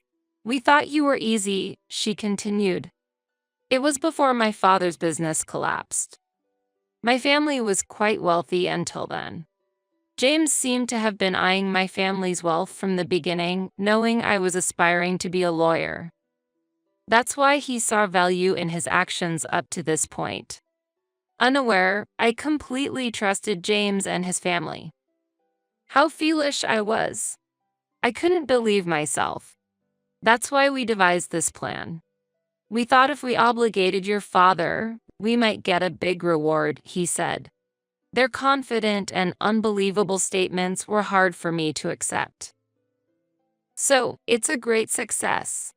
We've got a wonderful new house.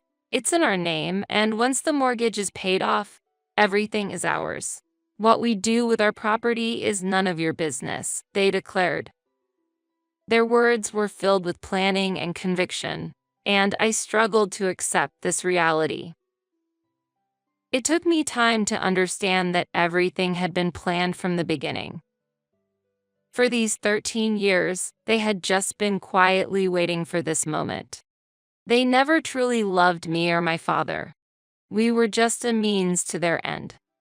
Their plan had been to approach our family from the start, and we fell into their trap without realizing it. Faced with this unbelievable situation, darkness spread in my heart. My emotions sank into deep darkness, as if I was standing on the edge of a cliff. The word despair suited my feelings at that moment. I couldn't understand everything they had done, thought, and executed. So, outsiders should leave this house immediately. You have no place here anymore. Their words inflicted a deeper wound in my heart. Confronted with the fact that I was no longer needed in this house, I was just dumbfounded. This house was once a place of peace, love, and warmth for me, but now all that had crumbled away. A chapter of my life had ended, and a new, lonely journey was about to begin. There's your stuff to pack, so it can't be immediate, James. If you do that, you'll really be in trouble. Let's do it tomorrow. I'll give you until tomorrow to pack your things properly and leave, my mother-in-law declared. This house now belongs to the Anderson family, my father-in-law added. Also, I'll get the divorce settled. There's no point in us being a couple anymore, and I'm tired of your nagging. Make sure you've signed the papers by the time you leave this house tomorrow, James said. The words Anderson family weighed heavily on my heart. It was now clear that I had never been accepted by the Anderson family from the beginning. Was I treated unjustly and made to work like a slave, struggling to balance housework and my job because I wasn't considered family? All my questions merged into one, and I could only muster a bitter smile. I was deceived by your family from the start, I murmured. That's right. Are you stupid? Don't you understand that? James retorted. Hearing his words, I felt something breaking inside me. Looking down, I slowly raised my face and, forcing a smile, gave an unexpected response to my in-laws. Then, I will move out. My heart could no longer find a reason to stay with the Anderson family. All those days were filled with their deceit. My life from now on would be a new path. When I suddenly showed a bright face and decided to leave the house lightly, my in-laws could not hide their surprised expressions. Quite obedient, aren't you? Got something up your sleeve? My mother-in-law asked suspiciously. No plans. Hearing such an incomprehensible story, I felt like my life hit rock bottom. And just like that, my love for your family cooled instantly. I'll pack up my things right away and leave this place. I'll properly sign the divorce papers. I'll have my lawyer contact you later about the division of property. Goodbye, and thank you for everything up to now, I said. Without waiting for my in-law's reaction, I returned to my room. As I packed my belongings, I held back my tears while planning my next steps. After such terrible treatment, I couldn't just let it end silently. I wouldn't be at peace until they experienced the same pain, suffering, and unfairness I had endured. While packing, I calmly thought of ways to get back at them. I meticulously planned how to inflict the greatest pain on them. Various thoughts raced through my mind as I deeply contemplated my future actions. My anger and disappointment towards the in-laws were indescribable, but I maintained my composure, searching for the best way to resolve the situation. My revenge on them had to be more than just an emotional reaction. They needed to seriously understand the consequences of their actions. My new life began from there. While I was packing, suddenly my phone rang. The moment I saw the caller's name, a strategy formed in my mind. Surely this person will support me, I thought, and, without hesitation, answered the call, revealing the harsh situation I was facing. The caller listened attentively to my story, and then we discussed and promptly acted on a plan for the future. Once I finished packing, I quietly left the house I had lived in for years without a word to James and his family. When I left, I decided to sever all ties with them. So, I deleted their contacts from my phone. Determined not to respond to any communication from them, my decision soon started showing results. The day after I left the house, I received numerous intense calls from my in-laws.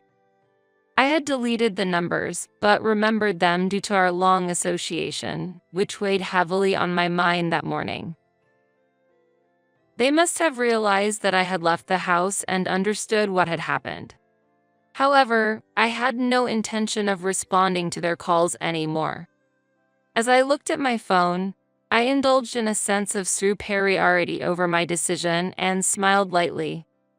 At that moment, the person who provided me a new place to live reassured me, "You don't have to answer the phone at all."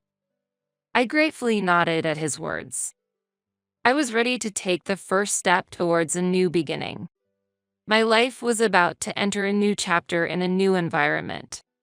After the calls from my mother-in-law stopped, James started calling. His calls were like unbearable noise to me then. Unable to tolerate it any longer, I turned off my phone and, without turning it back on, proceeded with canceling the service. This action was a clear statement of ending my relationship with James. 3 months passed, and I had started a new life in a new apartment. Freed from the stress of living with my in-laws, I could focus more on my work. My daily life became more fulfilling, and I enjoyed my life to the fullest, free from past restraints. People around me noticed that I was shining. Post-divorce, my face became brighter with smiles, and my personality turned more cheerful and friendly. This change was recognized by others, and I received many compliments.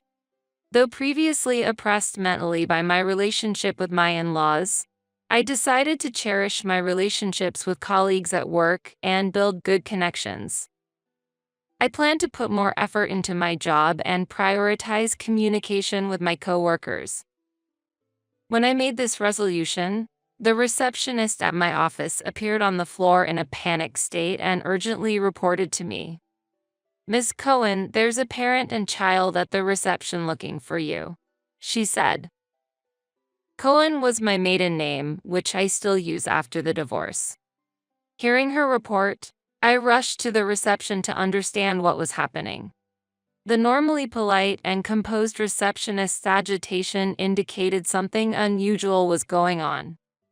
Something significant must have caused her distress.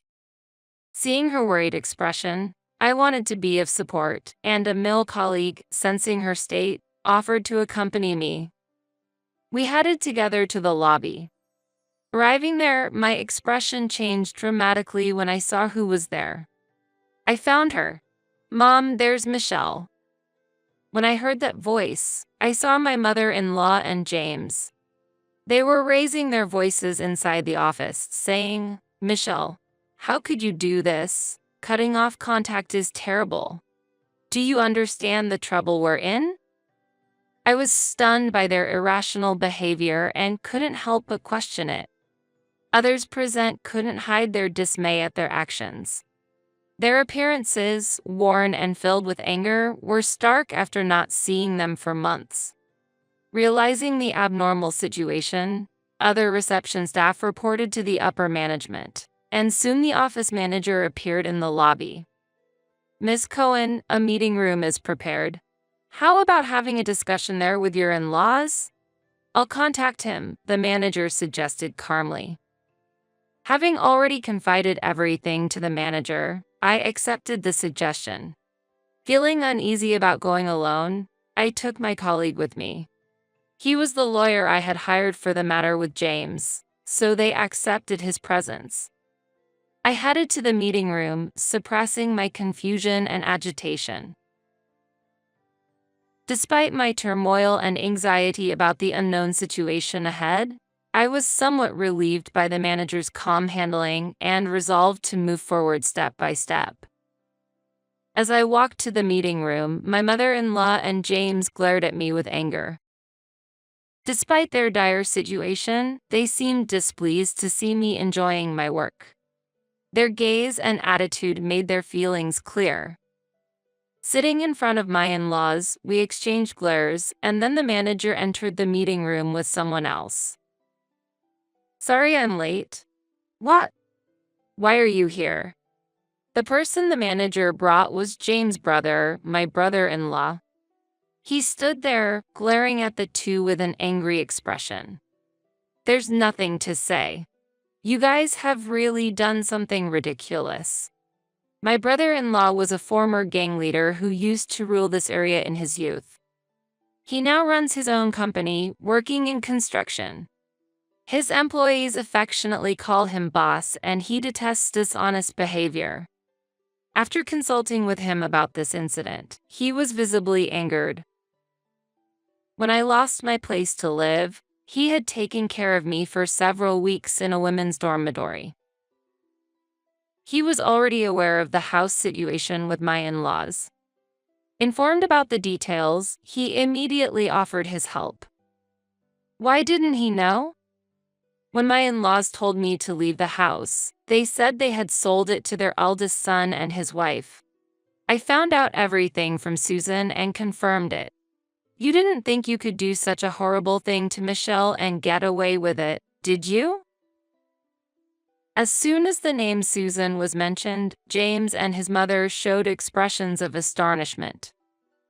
Susan was his wife and the mastermind behind this incident. As the wife of the eldest son, she had always harbored hostility towards me for some reason. She had been a housewife, following my brother-in-law's wishes up to this point. However, it wasn't my brother-in-law's instruction but her own will. Women were seen as the guardians of the home, and her parents had lived that way, so housekeeping was deemed natural for her. Based on such notions, she seemed to believe that women who went against this belief were not real women. However, when I appeared, how did she view me? My attitude of actively engaging in work for nearly 40 years might have been too dazzling for her. Moreover, Susan was not good at cooking. Even my brother-in-law and father-in-law had asked my mother-in-law to teach her, and I had heard about this from James. On the other hand, I could handle household chores normally. Furthermore, I managed housework better than Susan while juggling my job. She might have been envious of my ability to do everything. Every time Susan met me, she started making snide remarks. She accused me of neglecting household chores or leaving them to my husband, throwing various harsh words at me for decades. However, my brother-in-law always intervened. That might have been another source of dissatisfaction for Susan. My brother-in-law said it was fine for Susan to work, and he helped around the house. Her inaction in this situation was her own choice. It was unfair for her to take out her frustrations on others. When my brother-in-law warned Susan, she began targeting her discontent at me. Susan confessed that she orchestrated the entire plan to take over the house and make me buy it. She instigated you, Mom and Dad, to execute this scheme. You all probably thought you could get your own house and continue pretending to be senile, and I wouldn't be able to complain. Unable to contact my brother-in-law because of Susan, they had their ways to orchestrate the entire scheme. James had also accepted a reward for helping them in this affair, making them all conspirators. The only person who didn't know was my brother-in-law, who would have stopped such foolish actions had he been aware. This situation must have filled him with regret. So that's why everyone behaved so meekly whenever he visited. Whenever my brother-in-law came over, my parents-in-law didn't do anything. They probably understood what the outcome would be if he found out about the situation. The manager and colleagues present watched my in-laws with expressions of astonishment. So, how should we handle this? I have no intention of forgiving even a fraction of the insult I received, let alone the trouble caused to Michelle. But, it was Susan's suggestion. That's right. We were just misled by clever words. It wasn't intentional. Not intentional. You say? At James's statement, my patience reached its limit. I stood up, my face filled with anger, and yelled at my mother-in-law and James. How can you say you had no ill intentions after doing such a thing? Do you have any idea how much pain I've been through these 13 years? My suppressed emotions exploded, and I couldn't hold back my tears of anger and frustration. My mother-in-law and James had never seen me cry before. No matter the hardship, I had endured and persevered. Even when my father-in-law was falsely considered senile and acted freely, I never showed any tears and endured everything. In their eyes, I was always a strong woman who never cried. Seeing me raise my voice and cry then must have been shocking for them. Do you realize how grateful I was to you? How much I wanted to repay you? To think that the care for my father was motivated by such ulterior motives. I can forgive you. I will never forgive you. With those words as a signal, my brother-in-law brought someone into the meeting room, and a man in a black suit entered. He sat opposite us and looked intently at my in-laws. You will have to take responsibility for this. What? Faced with an incomprehensible turn of events, my mother-in-law exclaimed in surprise. This man is my lawyer, hired by brother-in-law. He is a respected attorney in our office, like a mentor to me. We intend to seek compensation for the unfair treatment I've received. What do you mean? It's pointless to dig up the past now. The past is irrelevant now. The lawyer, who had been quietly listening to my in-laws, slightly adjusted his glasses and coolly refuted them.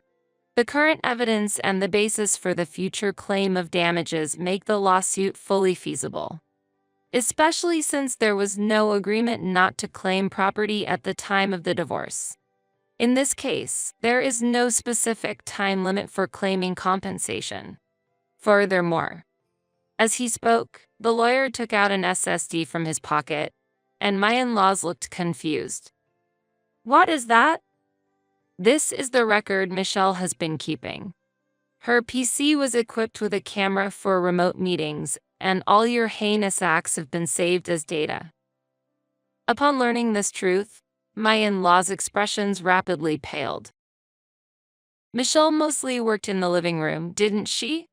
Modern laptops often have built-in cameras, and your harassment in the living room has backfired, the lawyer said before pocketing the SSD and calmly staring at my in-laws.